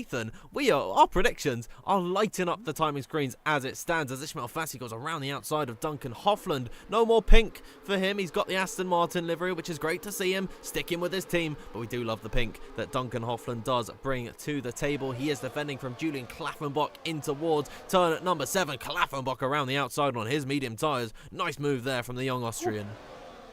Yeah, brilliant move there from Julian Klaffenbach. But I mean, what's his name? Nicholas Longe has made how many positions? 7 in the past lap. He should theoretically be in the lead by lap 4 if he carries on. So maybe, Dan, your correction will be right. Well, I don't think he'll make that many positions, but you never know what happens around this circuit. As we do see Lucas Blakely now with a brilliant start up into P7 ahead of Fabrizio Donoso. Did he get any damage there? Because Donoso literally clattered into the rear of the McLaren of Lucas Blakely. So we do see Jake Benham there looking to make a move ahead to get up into 8th place, as further ahead as well. Reese Linton looking to close in, but no move can be made by him. But here comes Joris Krozen into turn 1 to make a move in towards that first corner to get himself up into 3rd. He's going to stick it to the inside through turn 2. Dear.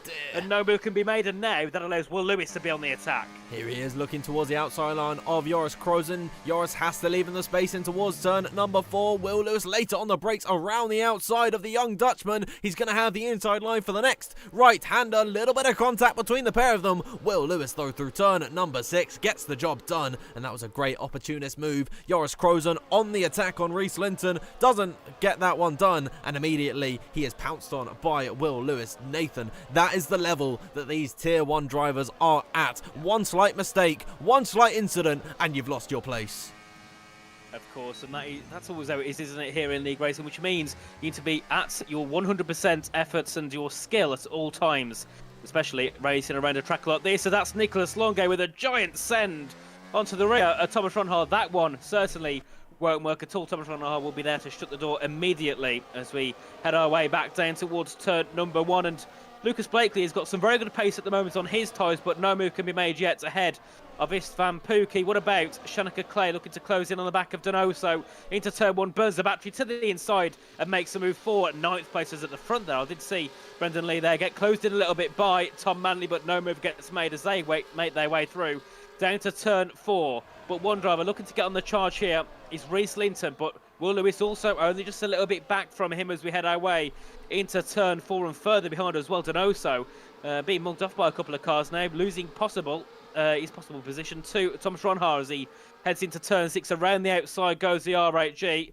goes slightly off track but gets back on and gets ahead of Fabrizio Donoso. So back into the top 10 where he started is Thomas Ronhar, but certainly not the way he would have wanted the start to go. He would have preferably wanted to make a few moves already. It's been a very difficult race for Thomas Ronhart as it started. Fabrizio Donoso is still all over his rear, and Nicolas Longue as well, closing in a beautiful car. I've got to say, for Nico, he'll look up the inside of his former teammate. These two, they've gone their separate ways, but a lot of history lies between Nicolas Longue and Fabrizio Donoso. And of course, Nico has always had Fabi's number up into P11 on his set of the medium tyres. Let's have a look at Tom Manley in towards turn number 1. He'll dart to the inside line, and that is an easy move, but I tell you what, they're still wheel to wheel. I think Brendan Lee might be able to hold this one around the outside, and neither of them really do want to lead. Tom Manley does take that position, and he will have DRS heading in towards turn number 4 next time by. We'll ride on board with Reese Linton, see if he's able to make an impact on Brendan Lee. But you've got to say, Nathan, as Istvan Pukki is looking for a move around the outside of Joris Krozen in towards turn number 4. Joris going to lose another position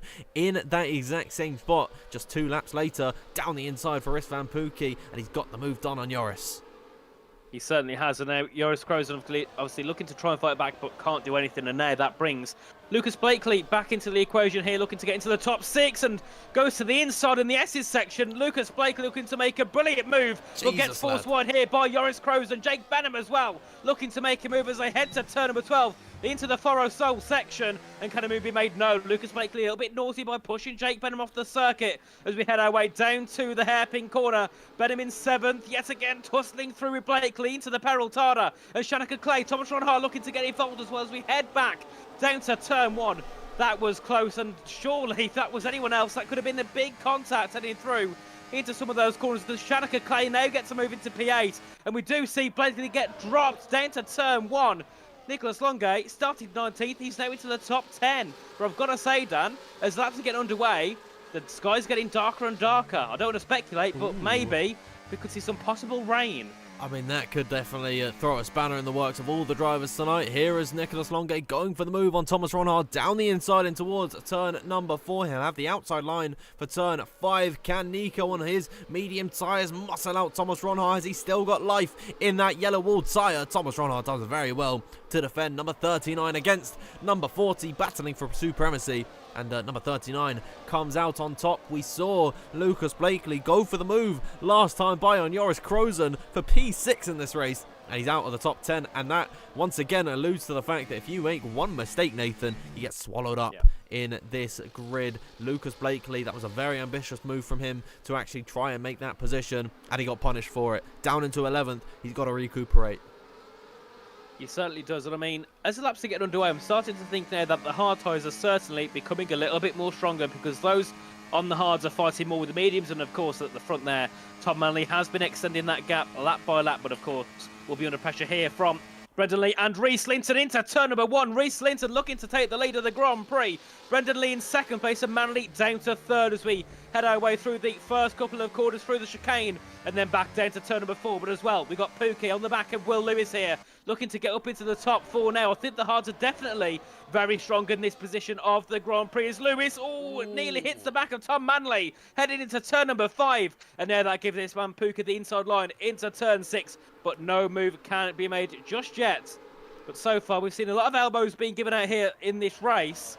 And I think give it time, someone's going to get into contact, and someone is not going to end up very happy, as we do see Jake Benham pushing trying to make a move ahead of Joris Krozen for P6 here. No, but to be fair though, that was some pretty clean racing all around. Reese Linton now leads this Grand Prix, of course taking pole here a few seasons ago, ending up I think in P17 or whatever, way out of the points, and he is having a good show of it this evening. And there is rain, I do see it, as we'll ride on board with Jake Benham. The rain has hit the circuit very early here, lap number 7. We weren't expecting any, to be completely honest with you, but then you notice, Nathan, the cloud coverage really did get heavy, and now the rain is here. And how will this impact the surface of the track and the surface of this race? There is Brendan Lee making the move for the lead. Tom Manley up the inside of Reese Linton in towards turn number 2 and turn number 3, side by side between the pair of them. Reese Linton getting very squirrely off the exit of the corner, could open the door for Will Lewis to look around the outside and up at a possible podium position for the Williams driver. He'll look around the outside and in towards the corner they go. Nice stuff from Will Lewis. Will Lewis into the podium positions. I don't think it's taken a podium for a very long time here in WR PCT1, as we do see Krozen muscle his way past Istvan Pukki up into P6 now, and Benham looking for a move, but had to back out. Of course, these two normally teammates, and they're battling like they aren't as they head their way through in towards the exit of the S's, down towards the Forasol, and Shanika Clay also looking to make some moves. Been a brilliant start here by Shanika so far, and further behind Thomas Ronhaar as well, looking to close in and make some moves as the rain falls even harder. Benham makes a massive send on his teammate Istvan Pukki as they head their way through into the peril Tarda. Now it gives Shanika Clay an opportunity to make a move to get himself up into P7, and he does so, and he'll take that move with gracious as he heads down to turn 1. We do seem looking to close in on the back of Istvan Pukki, but we've got Tamas Gal, Ben Shabakonyi in the pits, and that just makes that medium strategy from Longue and Fassi even better. They're up into P10 and P11 and probably could be looking for some inters unless the rain stops. But then again, it's getting worse and worse as the laps go on. People are onto inters now. I don't think it's that far away, Dan, before we see the drivers pit. But an issue they've got is, of course, having the random pit boxes. I don't know who they're going to be with. They don't know who their teammate is. That could make, I mean, it's a 1 in 19 chance, so chances are whoever you're racing isn't the one you're going to be sharing the pit box with. There is Nicholas Longue down the inside of Jake Benham, and Thomas Ronhaar's looking to pull the switch back on the pair of them. In towards turn number 7 they go. Wow, Thomas Ronhaar caught by Jake Benham off the circuit. No damage to either car, and he will actually maintain position to Ismail Fassi, but his run has been completely killed, and possibly Ismail could go for the move. Thomas Ronhaar pulling off to the right-hand side now and letting everyone go through in towards turn number 12. This could get very hairy as Jan Watm is around the outside of his championship rival. What has happened with Thomas Ronhaar here? In towards the third sector they go. Ronhaar letting everyone go through, and it is pandemonium as they will all pull into the pit lane at the end of lap number 10. Brendan Lee, oh my word, so many drivers coming into the box. Brendan Lee, Lucas Blakely, Jake Benham, Reese Linton, Ismail Fassi, they're all into the pit lane, Nathan, for a set of the intermediates. They certainly are, as we do see Krozen closing in on Clay. Nicholas Longue looking to make a move into turn 1. Puts himself into P4, but of course he won't be P4 at the end of this lap when he goes into the pits, as I presume everyone now will be looking to go next time round on for an intermediate tyre, which means technically you could give the net lead to Brendan Lee, Will Lewis and Reese Linton, our top 3 as we head our way through, and a massive slide there for Nicholas Longue, and Krozen was looking to try and capitalise but couldn't quite close in quick enough and make a move for P4 as we head our way through turn 6 and down to turn 7. Otmir ahead of Klaffenbach there. The Dutchman versus Yoshin as we head our way into turn number 7. And we'll see, is Brendan Lee going to start closing in on that lead train? That's going to be a key thing to watch here. And look at that gap, it's flying down. It's 14.8, it was 15.2 a second ago. Yeah, it's time for the intermediates. You've got to come into the box this time by. I think if you stay out another lap, your race is completely ruined. So Tom Manley, Istvan Pukki, Shanika Clay, we'd expect to see all of them coming into the box. Brendan Lee is closing to John Evans at the minute. Tom Manley will pull off to the right-hand side, as will Istvan Pukki, as will everyone else in this train. I think I see one car still going. Thomas Ronhaar, very interesting. He's being followed by Julian Klaffenbach. They believe that their slick tyres are still the right choice, and I don't know what the thinking is for all of these, for both of these guys. They're the only 2 drivers to stay out on the slicks, as I believe we just saw Brendan Lee round the final corner at the bottom of our picture. Brendan Lee, I'm trying to find him. There he is, coming out onto the circuit just ahead of Tom Manley. To be honest, no one really lost anything in that fight. I'm starting to think, Dan, Do Ronhar and Klaffenbach, if they don't pick this lap, think that maybe it dries up again towards the end. I think was it Brazil, round 1, when we had Lawrence, Pookie and Benham do the same They thing, did didn't it, they? yeah. Oh, but it's interesting because they've not pitted at all, and that's the difference between the strategy with Otis Lawrence, Jake Benham, and Istvan Pookie. It was so a Mercedes disaster class, followed by the formerly McLaren driver, now Aston Martin driver of Otis Lawrence. They of course pulled that strategy off. Well, I say pulled it off. They put on that. Ooh, you're right. Klaffenbach, I thought he went half spinning through the S's, and then I thought he was going to go round. I mean, it's a very interesting call because Brendan Lee, Reese Linton, Will Lewis, they are going to be catching considerably to Thomas Ronhart and Julian Klaffenbach. And we'll see now as Thomas Ronhart coming into the pits. Yes, he will, as will Klaffenbach. These guys have thrown away their race. I don't see any reason why this was the right strategy call. Why not just pit last time by? Yeah, I mean, when commentators say something, I think it means it, doesn't it? Yeah. I mean, it's a bit of an odd one, definitely, for those two, but we'll see what they can do towards the end. I think they're going to come out plumb last. Of course, Lucas Blakely as well. Didn't realise he's standing P17, fighting with Ben Shabakonya for P18. Not sure what happened to Blakely, but of course, our top three, Brendan Lee, Reese Linton, and Will Lewis, ahead of Tom Manley, Istvan Pookie, Ishmael Fassi, looking to defend here from Shanika Clay as we head our way into turn 1, 2, and 3. And the DRS name has been disabled, so maybe we won't have as much last lap carnage as we did over in PSGL last week.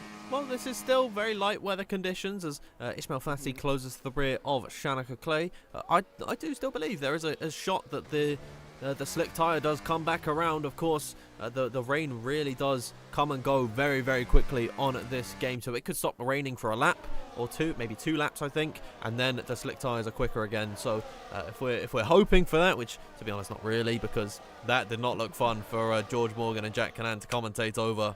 I tell you that is, oh dear, Ishmael Fassi gets a 3-second time penalty for multiple warnings. And Nathan, that is one thing we've not really touched on too much this stream. This circuit especially is very bad for penalties. Yeah, it is. I mean, especially some of the corners like the chicane at turns 2 and 3. You go for a move there and you get forced a little bit wide, you're going to go off the circuit no matter what. Of course, that means you'll get a warning. So, you know, when it comes to battling, it really does harm you if you're not within those white lines, which is difficult when you're going side by side, especially at some high speed, as we do see possibly some moves down to turn 1, as we do see that with Nicholas Longay looking to close in here on the back of Ishmael Fassi. He's going to send it, no, but the rain is getting worse because I'm looking on the track and you can start to see some of the rain falling on the circuit, some of the dots from the rain on the track. So it's getting worse and worse, but I don't think we'll ever be to a position where we need to get wet. But one thing I'm starting to think here, Dan, is will these intermediates go 26 laps or not? I'm not too sure, actually. I think they might have to pit. Or they're going to be in that puncture territory. 26 laps on a set of the intermediates is very bold. I do think they can last a little bit longer than a set of the mediums normally, so possibly it is doable. But I'd say the hard tyres is really what you want to be running 26 laps on, and even that is pushing it. 26 laps on a set of the intermediate tyres that have already run for some drivers 3 laps at this point. Brendan Lee, Reese Linton, Jake Benham, Will Lewis as well. They've all been on this set for 3 laps at this point. They might have to pit again. And so, I mean, it's going to be interesting to see what they do later on in this Grand Prix. I wonder, is the rain still going to be here by the end of this race? We just don't know at this point in time. This is when we normally want John Martin to come onto the stream, Nathan, and we can just talk to him and get some idea of what the rain is going to be doing. Here's Joris Krozen looking for a move on Ishmael Fassi. This is something we are very familiar with, is Ishmael Fassi is going for a move on his own, and sometimes the best defense is some very good offense, and so far it's not been the best from Ishmael Fassi. In towards the S's section they go. He'll be looking for another crack at the whip, another bite of the cherry. No DRS headed down the Trans-Sierra straight, but Nicholas Longay struggling for pace in these wet weather conditions. Tom Manley further up the road has gone through on Will Lewis. Will cut away to that battle now because Tom Manley is looking to make that move down the inside and towards Horkeela, and he's got that one done on Will Lewis. He certainly has. And I mean, it was definitely, I think it was more of a when not an if Tom Manley would have got himself up into that top 3. Of course, taking pole has looked very strong so far this evening, so could definitely be the shout here for the favourite for the race win. But a key thing for the championship, Brendan Lee looking at the moment to take... Oh, as Joris Krozer gets a penalty. Brendan Lee looking to take 25 points away. Jan Opmeer taking at the moment 0. And how far back he's from the top 10 doesn't make it look that likely that Jan Opmeer will score any points here this evening. So Brendan Lee could take that gap from what is 15 to possibly 35 points in the championship. Yeah, I mean, Brendan Lee is doing a stunning job leading this championship here in WOR. Apologies for a couple of frame dips headed down the straight. I think there's a lot of drivers on circuit in one part of the track. How about that? My frames are really struggling at this point in time. I think I've got to go on board with someone headed down that straight because there's pretty much a whole train of drivers plus the wet weather conditions and all the spray coming off the cars. I do apologise. That is actually in game. There's Tom Manley looking for the move on. Oh my dear, what is happening? My game's frozen, Nathan. You got everything good, Dan? Is it Fine. fine? Lag there. Is that all right? Everything's fine for me. We've had. Oh, it's in the pit. So Brufe's out. Yes, it's not lagging for me at the moment. I've just saw Tom Manley get past because I can't see if you're with us yet, but hopefully everything's sorted itself out. Maybe, Dan, I could suggest leaving and rejoining, but the issue is I don't know if I'm able to invite you again. You back with us? I think I'm okay, but the deltas are frozen. So that's one thing. Great. I don't know why that is a thing. My deltas are completely Well, when you're stuck. talking, I'll just shout a name when I see someone making a move. Okay, I mean, I hope that is something that fixes itself come the end of this race. I really do hope so, but that was some weird lag issue there. I've tried pausing it. I don't know. I'll sift through a few things. If it really does become an issue and we don't know what's going on, we'll leave and rejoin. And there we are, yeah! On lap number 16, when they come across the line, they've all fixed themselves. So I think there was a little bit of lag on my end of things. But we're back running, Nathan. No more frame dips. And it wouldn't be a race as, wow, Valentine's car is stopped in the middle of the track. That is very... Yeah. What a game. Honestly, Nathan, what a game. Yeah, I mean, I think it was ghosted, but that's besides the point. If it wasn't, someone would have easily had a DNF there, as we do see Joris Krozer make a move ahead of Ismail Fassi, and further back there, that will be Fabrizio Donoso looking to get up into P9. Fab had a bit of a poor start, dropped into P15, but now comfortably into that top 9. Of course, net P8 because of the penalty for Joris Krozer. Definitely looking a lot stronger here in the wet conditions, and I do remember as well a few weeks back in PSGL in Austria for E-Series, it was wet, it was in the intermediates, and he was looking for P2. So these wet conditions look to be quite strong here for Fabrizio Donoso, so we'll see what he can do over the course of the next 20 laps. But at the front, Manley's closing in heavily now on the back of Brendan Lee. Brendan's going to have to do a lot here for 20 laps if he wants to keep Tom Manley behind, because so far his pace is unmatchable. He's so quick on these intermediate tyres. It's going to be a case of when he gets past, he's going to absolutely check out here, I think, from the rest of the field. Well, of course, there is no worry for Brendan Lee in terms of DRS. But Tom Manley, I don't think he needs it. He's all over the back of Brendan Lee. He's got the battery deployed. He's got it all saved up. Heading in towards turn number 1. Brendan Lee will do all he can, but not really, because there's nothing he can do at the ever-looming threat of Tom Manley. Heading in towards that first corner, Tom Manley will take the lead on lap number 17. Coming up towards the halfway point of this Grand Prix, and Tom Manley has been flying with a lap fresher intermediate tyres to Brendan Lee. He could definitely, you're absolutely right, Nathan, he could run away with this Grand Prix. We wouldn't be seeing him for the remaining half of this race. He certainly could, but I'm looking further down. I've got to say, what's happened to Jarno Opmeer? He's 1.5 seconds back, he's struggling, and he's getting nowhere at the moment. So a big shame here for Jarno. Maybe he's got some sort of damage on the car, I'm not quite sure, as we do see John Evans here looking to close in on the back of Duncan Hoffland, and behind him Lucas Blakely, who's also had a bit of a poor race. Two of our esports champions, P16, wow. P17, the other two-time champion at the top, well, in second place, behind Tom Manley, who, as we said before, gets in the lead. We'll check out at the moment. The gap's 0.7 of a second. This has been a brilliant performance here from Tom Manley. If he can take the win here, this could be one of the best performances we've seen this season, because he's not been slow here and fast there. He's been fast everywhere so far. Absolutely. I mean, Tom Manley, he has had a sensational season in RB, and he is doing a fantastic job of pulling away from Brendan Lee, who doesn't seem to have the strength to keep up with Tom at the minute. The two Brits, they of course have been fighting it out throughout this season, both of them securing multiple podiums. For Brendan Lee, he has been on the podium in every single race so far this season. of course, winning it a couple of weeks ago. Tamash Gao as, not Brendan Lee. Ben Chaberconi is out of this race in the pit lane. We can expect his car to be stricken in the middle of the road in a few laps' time. Brendan Lee has closed up to the rear of Tom Manley, so using some of his battery down the straight, he's been able to claw back some of that time and just making sure that Tom Manley, he's not getting away from him today.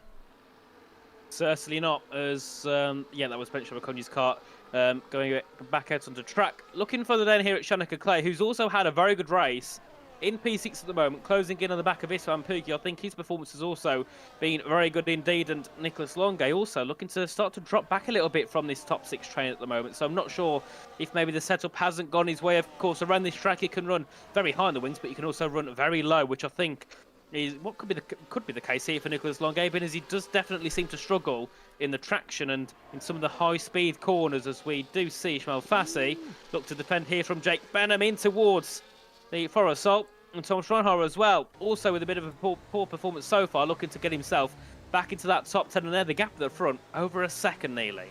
Yeah, well, Tom Manley, he does so well in the second and third sector to pull away from Brendan Lee, and then down the straights, Brendan is able to claw that gap back, and we are watching the battle for 10th, 11th, 10th, 11th and 12th at the minute. I don't know why 13 was coming to my mind. There is Ishmael Fassi down the inside of Thomas Ronhar. These are 3 drivers you could easily see fighting at the very front of the order. Instead, they're fighting for a lone point at the bottom of the top 10. Ishmael, of course, with a 3-second time penalty to his name.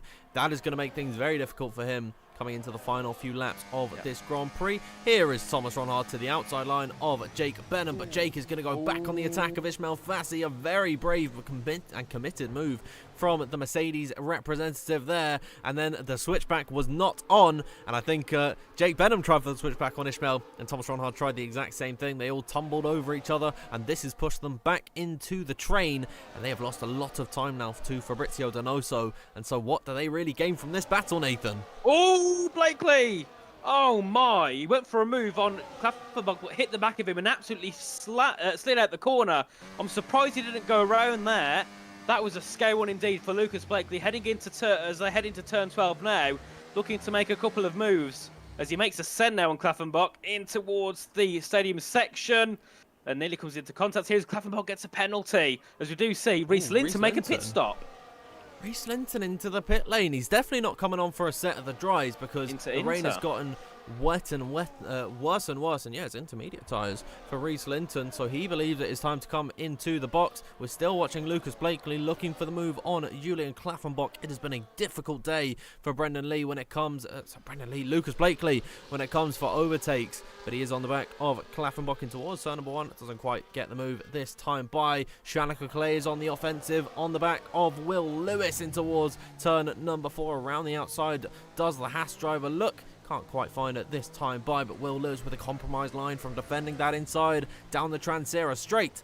He's at the mercy of Shanika Clay, and I think Joris Krozen, he's going to do very well if he can catch up to these guys and bridge the gap between the lower end of that top 10 and the rest of the pack.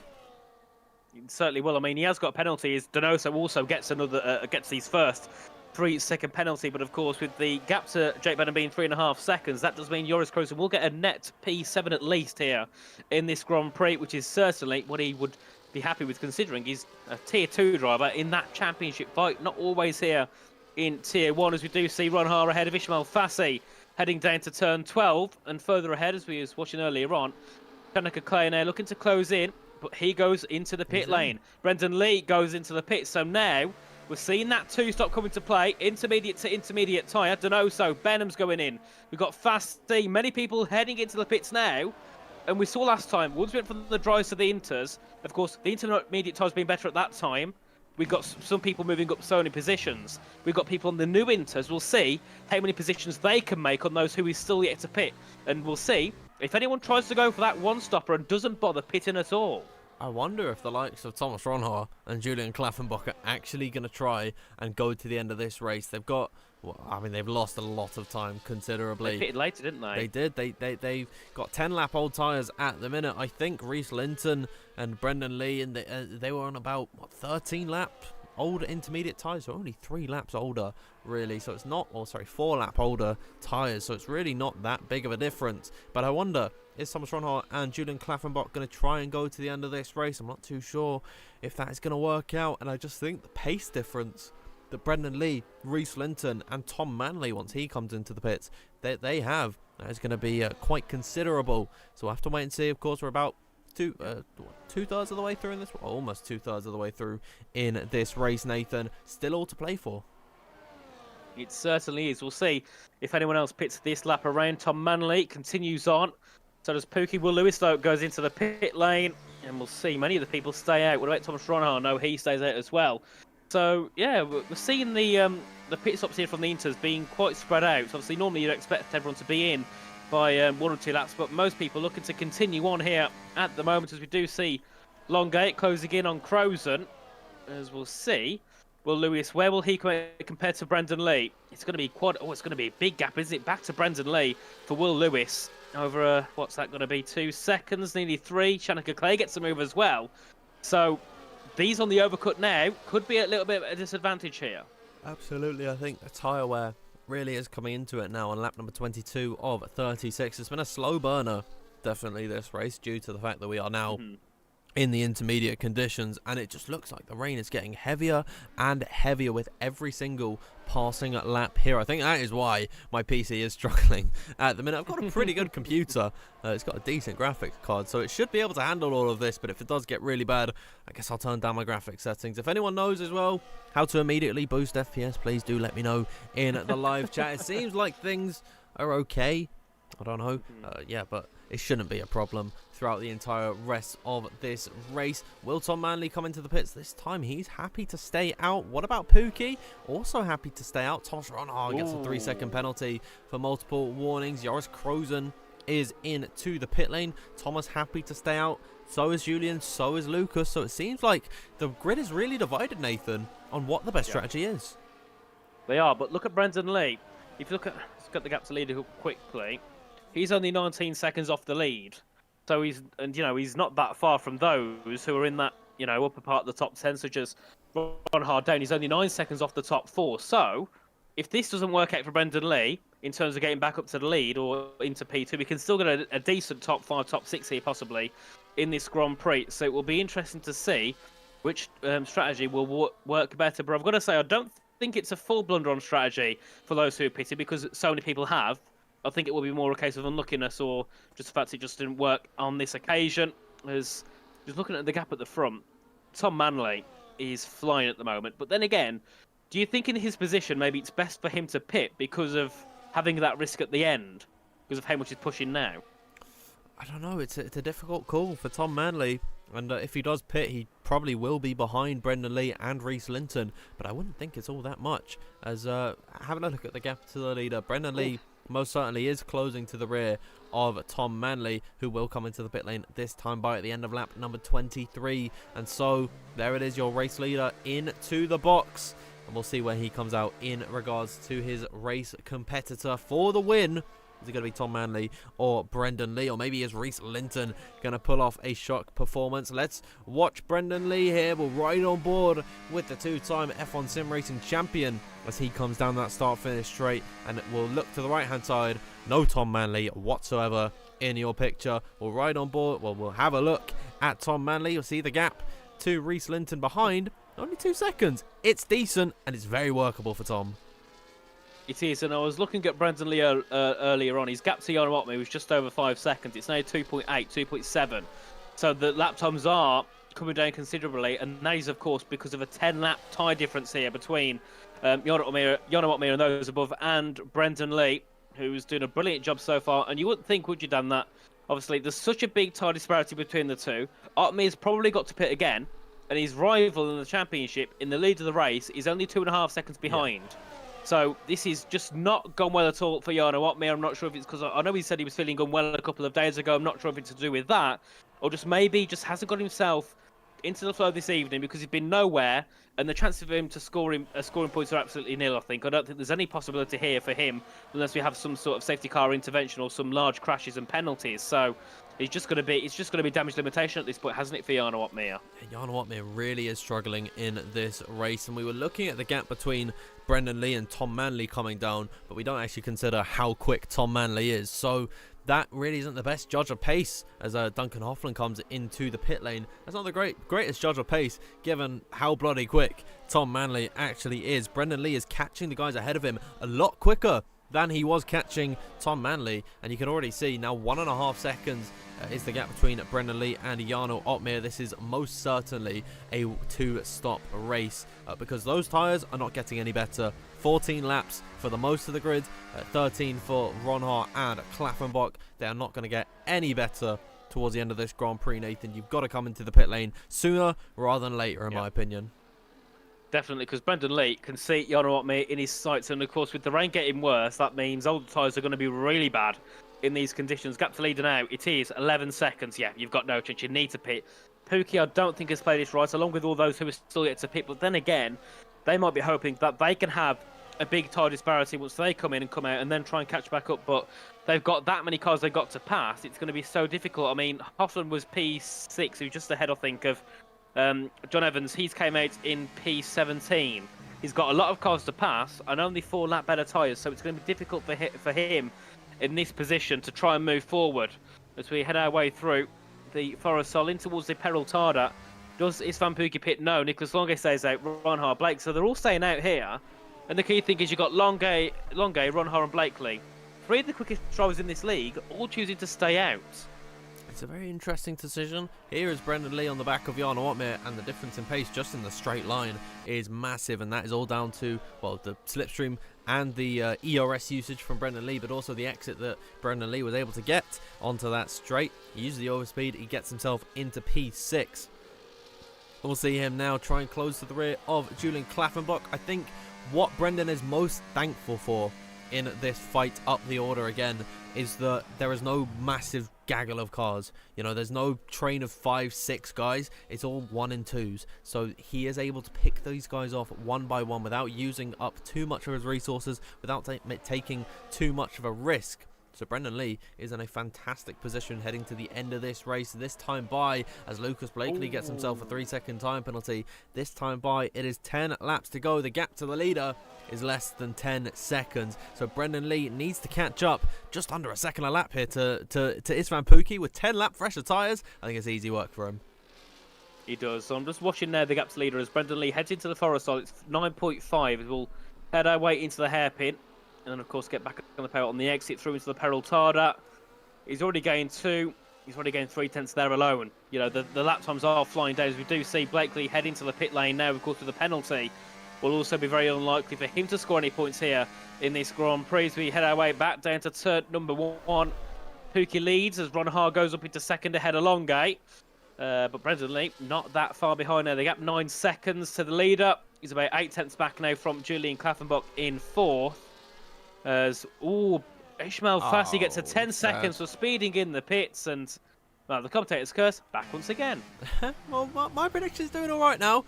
He's got a decent gap to Brendan Lee behind him. He's also got Julian Klaffenbach, who I don't think is going to put too much of a fight up against Brendan due to the fact they are both a part of R8G. But Nicholas Longe, well in my son, he's doing very well in this Grand Prix. Oh, see, I did not mean to turn on the telemetry there. As Jarno Opmeer, he has been able to keep behind Reese Linton. Brendan Lee's gone for a move on Klaffenbach in towards turn number 7. But Jarno Opmeer doing a good job of keeping Reese Linton behind, and that has backed him up into Tom Manley, coming with a vengeance off the exit of turn number 11. Here he is closing to the rear of Reese Linton. Both of these guys former Xbox champions here in World Online Racing, and that little glitch there where the damage shows for no reason. I thought Tom Manley just ploughed into the back of Reese Linton. Heart was in my mouth there as they come through on towards lap number 28 of this Grand Prix. Tom Manley, he has got Reese Linton in his crosshairs, but Reese Linton's going on the offensive on Jarno Opmeer. Yep, and so will Tom Manley, looking to get that move ahead of Opmeer, who will drop down to P8 now in this race. Definitely been a bit dismal here for Jarno Opmeer. Second in the championship as Manley sends it up the inside of Reese Linton into turn 1. I don't even think Reese defended that. I think he broke early. I thought, yeah, he's going to get me. We might as well let him through and not get contact as they head their way back down to turn number 4. As Brendan Lee now has a 2-second gap over Tom Manley. So this could still be an interesting battle to the end, depending on when Manley gets past Klaffenbach. But Lee and Klaffenbach are in the same team. It would make sense for Julian to try and hold Manley up because he knows how quick Manley, Linton, and those behind are. So we'll see. And we knew it. Klaffenbach's already defended into the S's, and whew, that is a lack of speed indeed. Yeah, well, there is a big difference between Julian Klaffenbach when it comes to defending Brendan Lee and when it comes to defending Tom Manley. Tom Manley down this straight, no DRS, and he might have to look for a send in towards this corner. Maybe not this time by, but I think, oh yeah, no, Klaffenbach will back him up. He's got to go for the move now as he taps the rear of Julian Klaffenbach. Very slow, I think a little bit too slow for my liking at the apex of the corner. Now in towards the Peraltada. He's completely backing them up. I'd say this is not very fair, considering these guys aren't a part of the same team in WOR. Of course, they're part of the same esports organisation. That's all fair. But Tom Manley, he was always going to get through on a Klaffenbach. I think this defensive manoeuvre has gone a little bit too far in towards turn number 1. They go. Reese Linton will move ahead. And still, Klaffenbach is ahead of Manley, who's going to look up the inside through turn number 1. Contact once again between the pair of them. And Klaffenbach, he will lose that position, but the damage has been done. The gap between, oh yeah, Op is following through as well, but the damage has been done as, well, Brendan Lee, he is now 4.1 seconds ahead of Reese Linton and Tom Manley in towards turn number 5 and 6. Here comes Manley around the outside of Reese Linton as in towards the corner they go. Reese Linton hanging up the inside. Nice battling between the pair of them. Indeed, and that puts Reese Linton up into 5th, of course. Could make it 2nd depending on when they catch up to the top 3, of course, that being Pookie, Ronhart and Longa, as we head our way into the S's once again. And Opmir as well in P7 at the moment, looking to just keep Julian Klaffenbach behind, and that shouldn't be too hard because obviously they all got past Julian. I think Julian was very defensive, wasn't he? I mean, yes, there was a bit of contact between Linton and Manley when they got past him. Bit of a taste of your own medicine, as we do see Manley get back ahead of Linton in towards the Peraltada now. They head back down to turn 1, and Opmir is keeping very close to them here. Oh yeah, no, Jan Watt is doing a great job of actually keeping up with Reese Linton and Tom Manley, and because of that defensive work from Julian Klaffenbach, I think Istvan Pukki, Thomas Ronhart and Nicholas Longe, they have got a legit shot of taking a podium. And you know what? Actually, just noticing this now, Brendan Lee 5 seconds back from Istvan Pukki. He's not catching at an insane rate. Wow, Will Lewis down the inside at a very insane rate of Klaffenbach, who is getting swallowed up by the pack now. He has burnt out those tyres defending as Will Lewis gets himself into the top 10. We love to see that here in WORPC Tier 1. But I'll tell you what, Istvan Pukki, he has got a legit shot of winning this race, I think. He has, and I mean, I think Jan Otme has also got a shot at getting the top 10 because Jake Benham's 16 seconds back. Obviously, all the others have penalties in front, so they don't count. So he's literally 5 seconds away from dropping at the top 10. So Otme, if he keeps himself calm and cool, he could easily be in the transfer points. And I mean, 5 laps ago we were saying that's not going to be possible. He's that long gone. But maybe he's played this correct. As Brendan Lee gets past Nicholas Longe, heading down towards the Forest Soul section. Reese Linton gets a penalty. A big shame for one of the front runners in this race. Gets a penalty now. And that just helps Tom Manley even more. He hasn't got to worry now about Reese Linton. Before he did, but now there's no worries in the world. It's just Tom Manley's job to catch up to Nicholas Longe and try and get into the top 4. But with 5 laps to go, Brendan Lee brought the gap down by a second last lap. This is going to be close to the end here.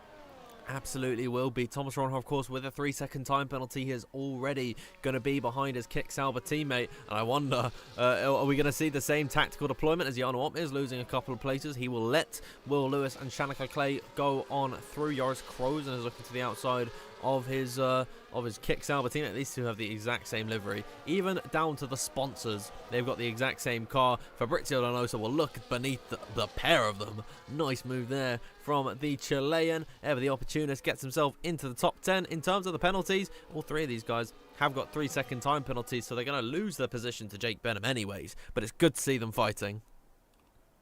Of course, as we head our way through out of turn 6 and through into the S's. Once again, the gap 3.1 now as we head our way through. I think it's going to look like it's definitely going to go Brandon Lee's hands. I don't think that Ron Hart's going to really defend too much because they're in the same team and they're legally in the same team as well here in WRT1, both in the Kick Saber car. So Thomas Ronhaar should let Brendan Lee through as we head our way down towards the Pelotada once again. And the other worry with that, Brendan Lee, Tom Manley will have is if he does catch up to Brendan Lee, which I don't think is going to be that possible, Thomas Ronhaar is going to be there to defend. So I think Brendan Lee, as long as he keeps himself calm now and just gets himself to the end, he's going to get at least a P2. And if not, maybe a victory to put that gap to Order Opmia to over what? For just over 30 points, I think it'll be, which is monumentous considering last game Brendan Lee was nowhere. I mean, just thinking at the minute as well, Thomas Ronhaar is probably one of the quickest guys in this train at the minute, or definitely the quickest driver who has only done the one stop, because he is all over the back of Istvan Pukki at the minute. You're absolutely right, Brendan Lee. I don't think he was nowhere on the last game. He was certainly not at the level that he is now, where he is looking like a legit F1 Sim Racing title contender once again. This is vintage Brendan Lee that we absolutely love to see. I remember he was telling us about how he wasn't able to be as quick on the last couple of games and how he's now refound his form. Every time we get to talk to him, we hear a wonderful story, and hopefully we will again get to talk to him. Maybe he's not too sleepy this time by Thomas Ronhaar all over the rear of Istvan Pukki. They are not fighting for the race win here because of Ronhaar's penalty. He will send it up the inside of Pukki. Pukki has that outside line, but already with that move being made, the compromise line that Istvan has had to take around the outside, Brendan Lee has arrived onto the scene. Great team play there from Thomas Ronhaar. Here comes Brendan Lee. This is the move for the win of the race here, I do believe, as in towards the first corner they go. It doesn't seem like Brendan Lee is going to get close enough this time by. Istvan Pukki will close up to the rear and get past once again in towards that first corner ahead of Thomas Ronhaar, who's going to have another half look up the inside in towards turn number 2 and 3. Thomas Ronhaar getting very racy despite these guys are very old tyres, and Brendan Lee, here he is looking to feast on the pair of them in towards turn number 4. Istvan Pukki will pull to the outside line trying to defend from Ronhaar, but he's left Brendan Lee out of his sight, and there he goes down the inside in towards turn number 4, round the outside through turn number 5, and Brendan Lee will take the lead of this race on lap number 33. Thomas Ronhaar, a great distraction play from him, and Brendan Lee, like a ninja, went up the inside there sneakily on Istvan Pukki, got his way up into P1. We have 3 laps to go. Tom Manley is 3.8 back from, well, he's about 2 seconds now back from Thomas Ronhaar. This could be a brilliant battle to the end here for Tom Manley to try and get a podium here in this race as Ronhaar gets back ahead of Istvan Pukki now as we head our way down towards the Forest Salt. Reece Linton ahead of Nicholas Longay. Will Lewis will be next to try and get ahead of Nicholas Longay. A brilliant job here from Will Lewis, looking to try and get a top 6 possibly here in this Grand Prix. Could even be top 5 because of Reece Linton's penalty here. So we'll see what Will Lewis can do as Fabrizio Donoso gets ahead of Joris Krozen. All the moves happening on lap 34 or 36 as we head down to turn number 1. And look at that gap between Manley and Pukki, 1.7 already. Yeah, here comes Istvan Pukki once again on Thomas Ronhaar. Ronhaar, very big defensive manoeuvre towards the inside line, and Istvan Pukki had to follow through to keep the slipstream, but was to no avail. So Thomas Ronhaar, very defensive on the back of Istvan Pukki, I think deliberately just to screw him over. Tamas Gal in the pit lane will retire from this racer. Disappointing day for him, most certainly. Of course, damage on lap number 1 really put his race to bed from the offset. He was I think he started like 4th or something.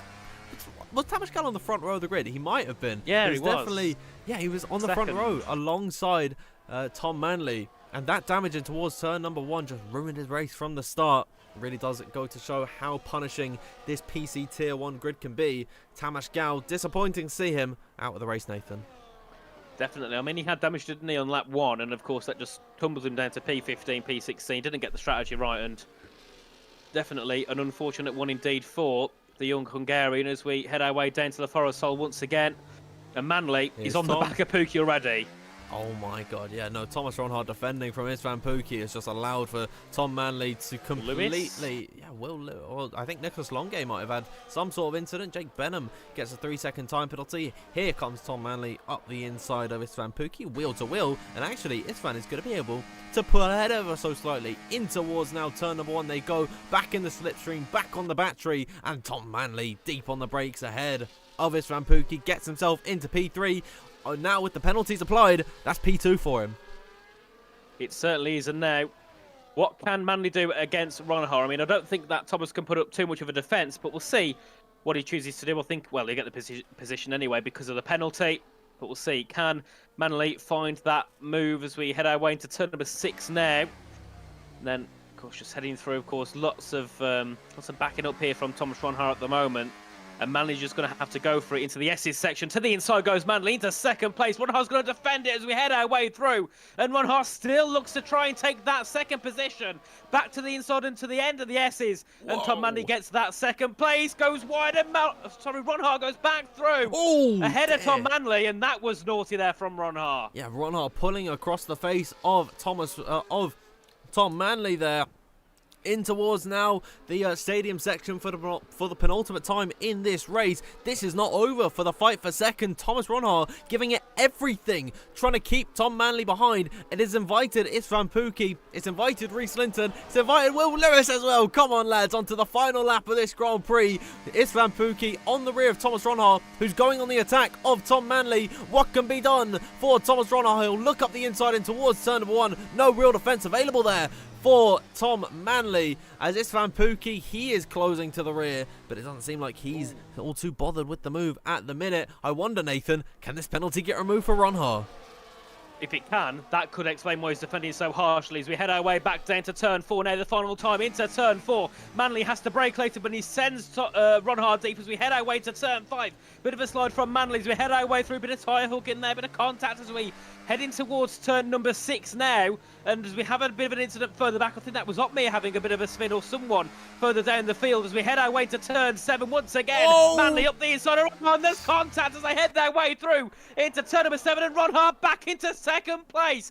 This is getting personal. Somehow, some way, Thomas Ronhar has kept Tom Manley behind. Brendan Lee, his teammate, is a whole 7 seconds ahead at the minute. He will come through the final few corners. I have a feeling Tom Manley's going to send something. We'll have a look at Brendan Lee through the final corner to come across the line. He will take his second win of the season here in WOR PC Tier 1. Tom Manley around the outside of the Peraltada, and they're going to go wheel to wheel to the line. Who's going to get it? Ooh. It's Tom Manley as Thomas Ronhar spins across the start-finish line. Tom Manley on circuit got that move done as Jake Benham, he picked up a whole load of penalties. Okay, Jake Benham's been disqualified. Oh. Fantastic stuff there. 43 seconds. Lewis. Will Lewis in 4th. Get in there. As Shanika Clay in P5. Jake Benham disqualified from the race today. Very interesting scenes right at the final lap there.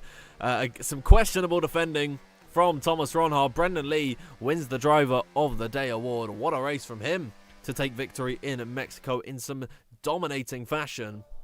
He will stand atop of the podium ahead of Tom Manley in second with Reese Linton's penalty. Who took 3rd place? Pukki. Oh yeah, Istvan Pukki. He was still in the fight. Well done, Istvan. On the one-stop strategy, no less. So very nice worked race from him. Again, Brendan Lee, I'm going to keep bringing him up on this. He's not using his in-game avatar for whatever reason. He is literally one of, I don't think Freddie's got his yet, so he's one of 4 people in the world to be in this game, Nathan. He's not using himself. Very interesting stuff there. We'll let the podium celebration play out just for a minute there, because pretty sure that's what we've been asked to do here at WOR. And then we will have a look now at the classification once it does indeed load. I hate when it does this. It doesn't. Can't you see it? It doesn't let me know. It's just a black screen at the minute, Nathan. Let's read through it. Yeah, go through it. Go on then. They've got Brendan Lee, Tom Manley, Pukki, Lewis, Clay, Ronhar, Longate, Linton, Ottmere, Donoso, Crozen, Hoffland, Evans, Blakely, Klavenbach, Gal, Fassi, Sabakonyi, Brufair, and Benham. As it ends. Perfect. Wow. I think Jake Benham, he probably will get reinstated. I have no clue what happened there. He picked up 3 separate 10-second time penalties on that last lap. 3. He ended up with 40. All of them were cutting corners. So I think what's happened here was that Jake Benham was involved in that incident, and then it's similar to what we saw with Jan Ottmere in Silverstone, where he went off the circuit, stayed off the track, and then came back on. Apologies there. He came back on the circuit, and then he was met with a 10-second time penalty. Interesting, to say the very least. But Jake Benham should get reinstated. Yeah, just looking in the chat to see if anyone's joining or not. I saw quite a funny gift there from Jack West. Oh dear me. But so far we've got no one joining the interview room. We don't normally hear from Tom Manley. We don't normally hear from Isvan Pookie, but sometimes we do hear from Brendan Lee. So I suppose we can hang around a little bit more to see if we do get Brendan Lee with us here in the commentary box. And I do believe Opme, if I remember correctly, scored no points, which means the gap in the championship will be 40 points. Wow. So Oof, that is Brendan a Lee, lot. he's a whole race ahead, over a whole race Mhm. ahead of Jarno Opmeer. He could not turn up for the next 2 weeks and probably still be ahead of Jarno. And speaking of Jarno, he has struggled this season. Yeah. The 3-time World Online Racing Champion, Jarno Opmeer, really is having a difficult time with things. I wonder if we do get Brendan Lee in our interview room, if we can actually talk to him about that and what is going on with Jarno. I mean, I don't expect him to know, but I want to hear his thoughts on what has happened with Jarno Opmeer, because he has only won one race. That is hard to say. Try saying that 5 times fast. He's only been victorious once this season, and that was round number 1 in Brazil. Yeah. We are at round number 6 now, and he's finished 9th today. He got a podium last time out in Bahrain, but 2 separate races as well without a podium as well in Abu Dhabi and Silverstone. Brendan Lee once again ever consistent, and he's been so consistent. He's finished first twice, second twice, and third twice as well. So Brendan Lee having a brilliant season at the minute. Indeed. There's a lot of discourse going in the Discord of the we've got. Should we bring Will Lewis in as well? Oh my god, we've got 3 people in the waiting for interview room, so we will bring them all in. Brandon. Oh, Will left before we could drag him in. If either of you want to just message him, let him know. There he is. He's welcome. Oh, get in there, Will Lewis, in my interview room. We'll start this race, this interview off with Isvan Pookie. Isvan, first and foremost, can you hear me? Yeah. All right, Loud and clear. Loud and clear. That is what we love to hear at the minute. I'm going to leave us on screen, myself and Nathan. But let's start off with your thoughts on this circuit and the wet weather. I think it was fair to say unexpected to see rain for both qualifying and the race. Was there any preparation that you put into that? Yeah, no. I was hoping for a dry race and dry quali, but after the dry quali, I was really hoping for a full dry race, but it didn't happen, so I was a bit worried. But at least we got the first few laps in dry, so that gave me a few hopes. So yeah, started good with the hards. I didn't gain that much positions as I wanted to. I had a few messy fights in the last few laps before the rain, and yeah, right after pitting, I saw my pace is not the best in the field on the inters. So I was just trying to get the slipstream and get the tow from the first 4 cars. And yeah, after I managed to do it, I was just trying to save everything I can with the tires and with the battery as well. I didn't initially decide that I don't want to pit, but I was waiting and hesitating too much on when to pit and to even pit. So I decided to go just the whole race, and my tire wear was pretty good in the heavy rain with the storm. It was like 1 or 2% a lap, so I was really hoping I can manage it and maintain that. But obviously, I knew when it was going to be inter conditions again at the end of the race, it's gonna raise up the tire wear, and it did. So my last 3-4 laps was just drifting and sliding everywhere. So I tried to make it smart and let Brandon go, and maybe he can give me tow for 1 or 2 laps, and then I can save the podium or even P2 somehow. But yeah, after Thomas got past and Thomas was just hoping they make some mess, and yeah, with Thomas's penalty, I was just trying to aim for the podium and defend everything I can. I think I was a bit too low with the wings. As I was losing so much in the middle, but gaining so much again in the main straight, but not enough. So yeah, I realized I was on too low wings. So yeah, I think I maxed out what I could do.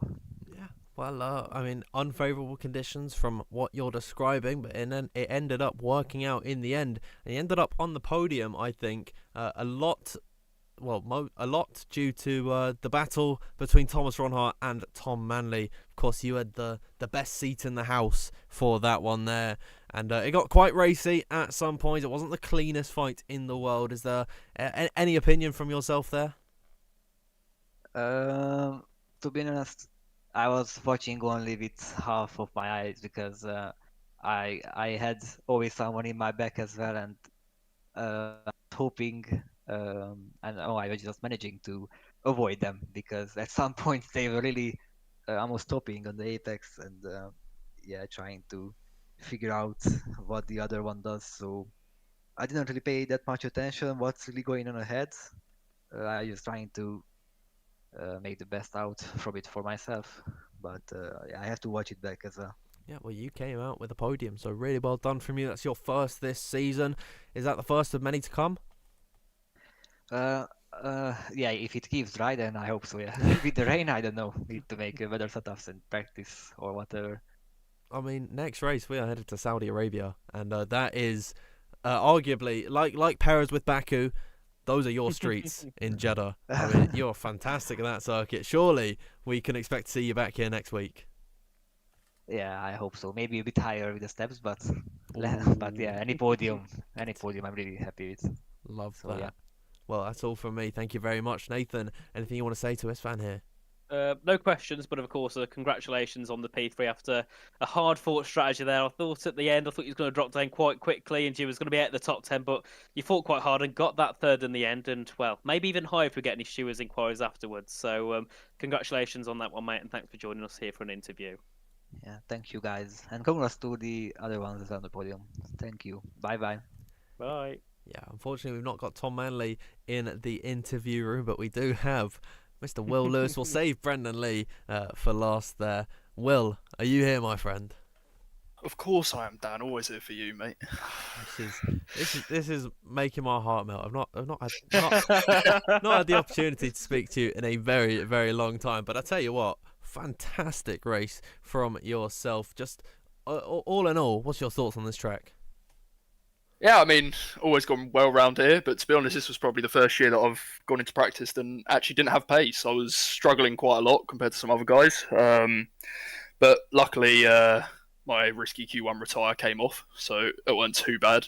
But no, honestly, really enjoy the track. I feel this year it's a little bit more RNG, especially with the last sector. But in terms of just a track to get in the flow of, I can't think better. Yeah, well, I mean, you've had some decent history around here. I'm thinking all the way back to F1 2020. You've won here multiple times, so you know what? It's always been a good circuit for you. In these wet weather conditions, how are you sort of feeling? Would you have hoped like this, fun? Would you have hoped for a dry race? Well, I mean, to be fair, like I was hoping for rain quite a little bit. I did just make a setup on the spot, so obviously it wasn't perfect. I feel like at the beginning of the stints, my pace was quite good, but I feel like I had quite a bit higher tyre wear because as the stint went on, I just started dropping a bit more back. But overall, the second stint was decent, to be honest. Managed to keep up with Shanaka and just pip him at the end. But yeah, no, I think the rain was good fun today. I always enjoy a wet race. Yeah, and of course with a P4 today, a fantastic result from you. You break the deadlock between yourself and your McLaren teammate John Evans. Is there any fighting talk or maybe some words of encouragement that you want to give to him? You're on 20 points now. He's lagging a bit behind on 8. Is there anything you want to say to your teammate and maybe tell him to come and get you? Well, I think John knows the ongoing competition. You know, there's fierce rivalry between the two of us. Always competing week in, week out when he actually shows up. But no, I mean, to be fair, we're just like, I think going into the season, we were shocked any of us have scored points. Yeah, well, so yeah, it's not bad. I mean, it's your second points of the season, and you have been able to haul a P6 in Brazil, round number 1, and now a P4 today in Mexico. So one last question from you. We're at the halfway point of the season. We're down 6 races, 6 more to go. Are we going to get to talk to you when you finish on the podium?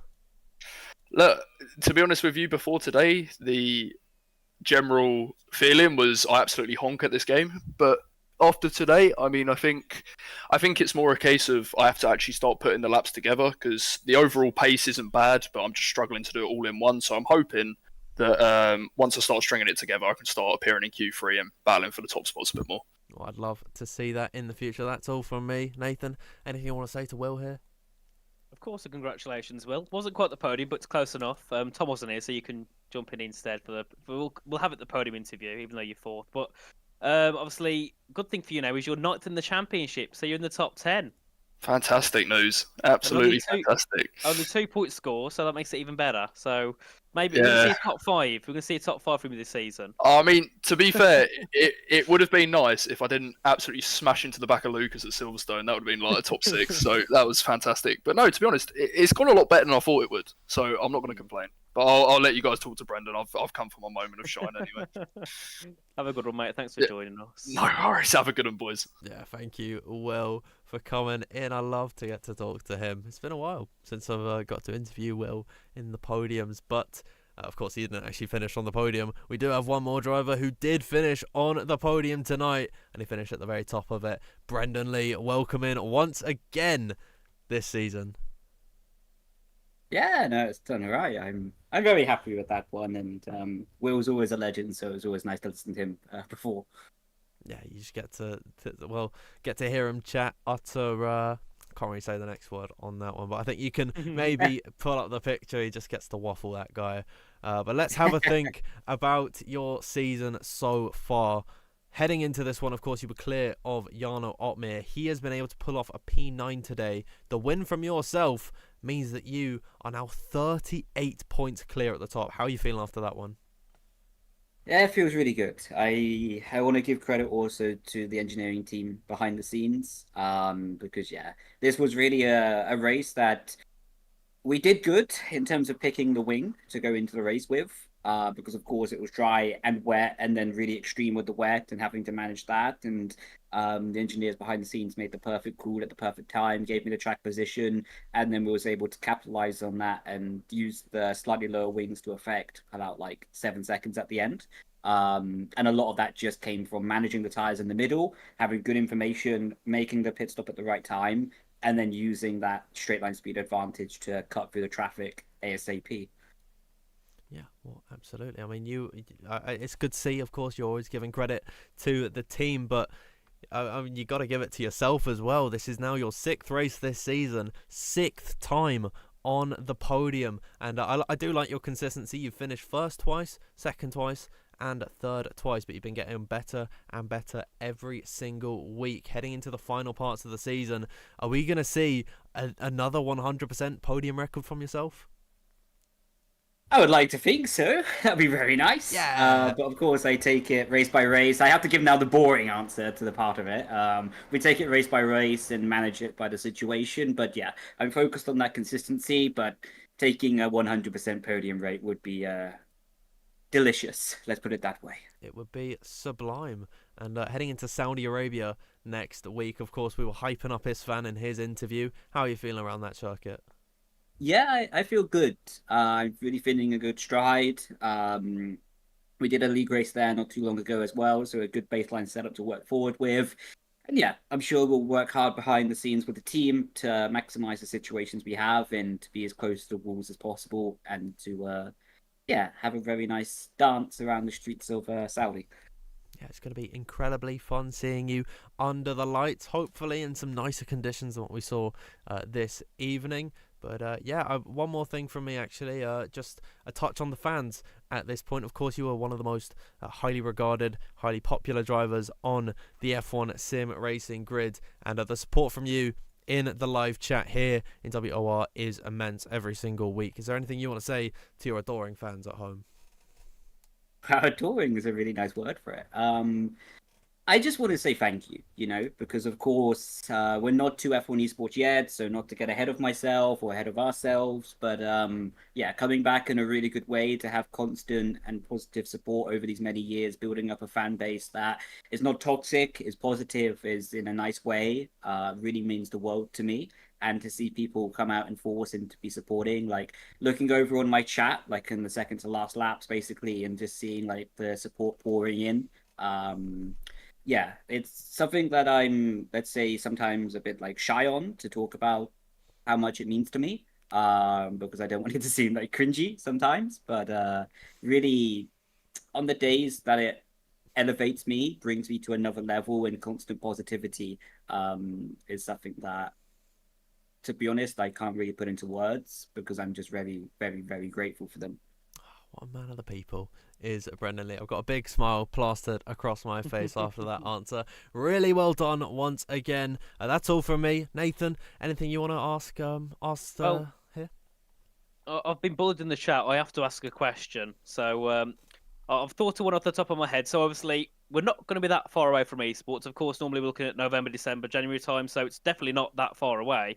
Obviously, with the way you're going so far in WR and in PSGL, do you reckon that the confidence is back and you might be able to go for a third title?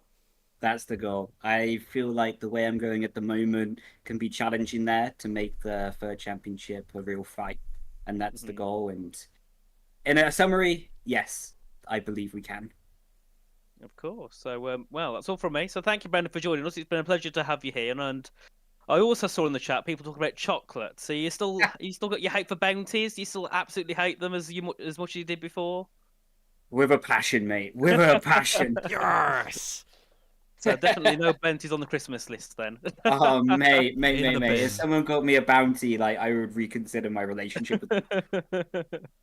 Well, I actually love bounties, to be fair. I mean, I like most chocolates, but bounties are my top 3, so I don't think we'll have a very good friendship at all. That's disappointing, mate. Really? I'll still love you anyway. Much appreciated. Thank you, Ben, for joining us. It's been a pleasure to have you here as normal. Always happy, always smiling. So have a good evening, and I'm sure we'll see you again next week. Thank you, buddy. It's been a pleasure as well. Thank you for the work you do behind the scenes and on the podcast. Cheers, guys. Much Pleasure. appreciated. Ciao. Bye.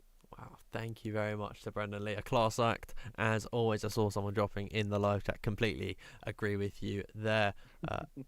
Akiv, I hope I got that name right, and that is a weird name to say. But Nathan, I've been looking in the Discord chat whilst we've been talking.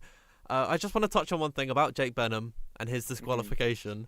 I don't know if you've seen, but we've always touched on it, of course. It's not actually happened, but he got double stacked twice today. Yeah, he did. Yeah, not ideal. I mean, How I was unlucky. looking at a little bit further up, and Jon Otmir, isn't too happy with these Oh, cars he's either. mad. So, I mean, there's lots of talking in the chat, in Discord. There's lots of people giving their opinions. So, next week, maybe we'll see the MP cars. Maybe we'll see the normal cars again. We don't know. I mean, at the moment, it's all thrown up into the air, and I don't think anyone has a clue. Luke's giving questions out. People are giving their opinions. Some people more personal opinions than others. So, it's never a dull day in WR, is it, Dan? Or at least in the F124 world, it's never a dull day. Yeah, no, absolutely. As it's actually an interesting point that Luke has made, because he said that we could do the F1 wildcards for qualifying, where of course it is most important how the Alpine is 2 cents quicker or something, and then normal for the race, because it really doesn't. He's absolutely right. I can't use his exact words, but it doesn't really matter for the race. So I think this is something we could be discussing. We could finally, please. I really do hope we could see the F124 cars back rather than the F1 Worlds. It's track dependent, apparently, says Will Gibson. I did like his question. I wanted to hear about the Twixes from Brendan Lee, if I'm not mistaken. Oh, does he not like Twixes either? I know we hated bounties, but I didn't know about Twixes. There was just something about the Twix. I saw Twix in there at some point. I love Twixes. Oh, of course, Will Gibson mentions Twixes, bounties, and Maltesers, and many others. I mean, I can't You're say getting me hungry, much lads. for Stop. myself. Oh, you are getting me hungry. And I think that is a good I'll buy point. you some for Christmas. I'll buy you a whole celebrations tub. Get in all for me. Thank you. I mean, I think that is a good point for us to leave off, because I'm getting hungry. I'm sure you are as well. We need to get off for our dinner. It has been a fantastic night of racing here this evening. Thank you, everyone, so much for tuning in again. We had some great viewership today, great interaction as well in the live chat, and it's lovely to see all of the same regular people coming in here every single week and having a little chat with us. So it's greatly appreciated. But we will leave you here. Thank you once again for joining us for the Mexico Grand Prix. Next time out, we will see you in Saudi Arabia, where I don't think we can be expecting any wet weather conditions like we did today.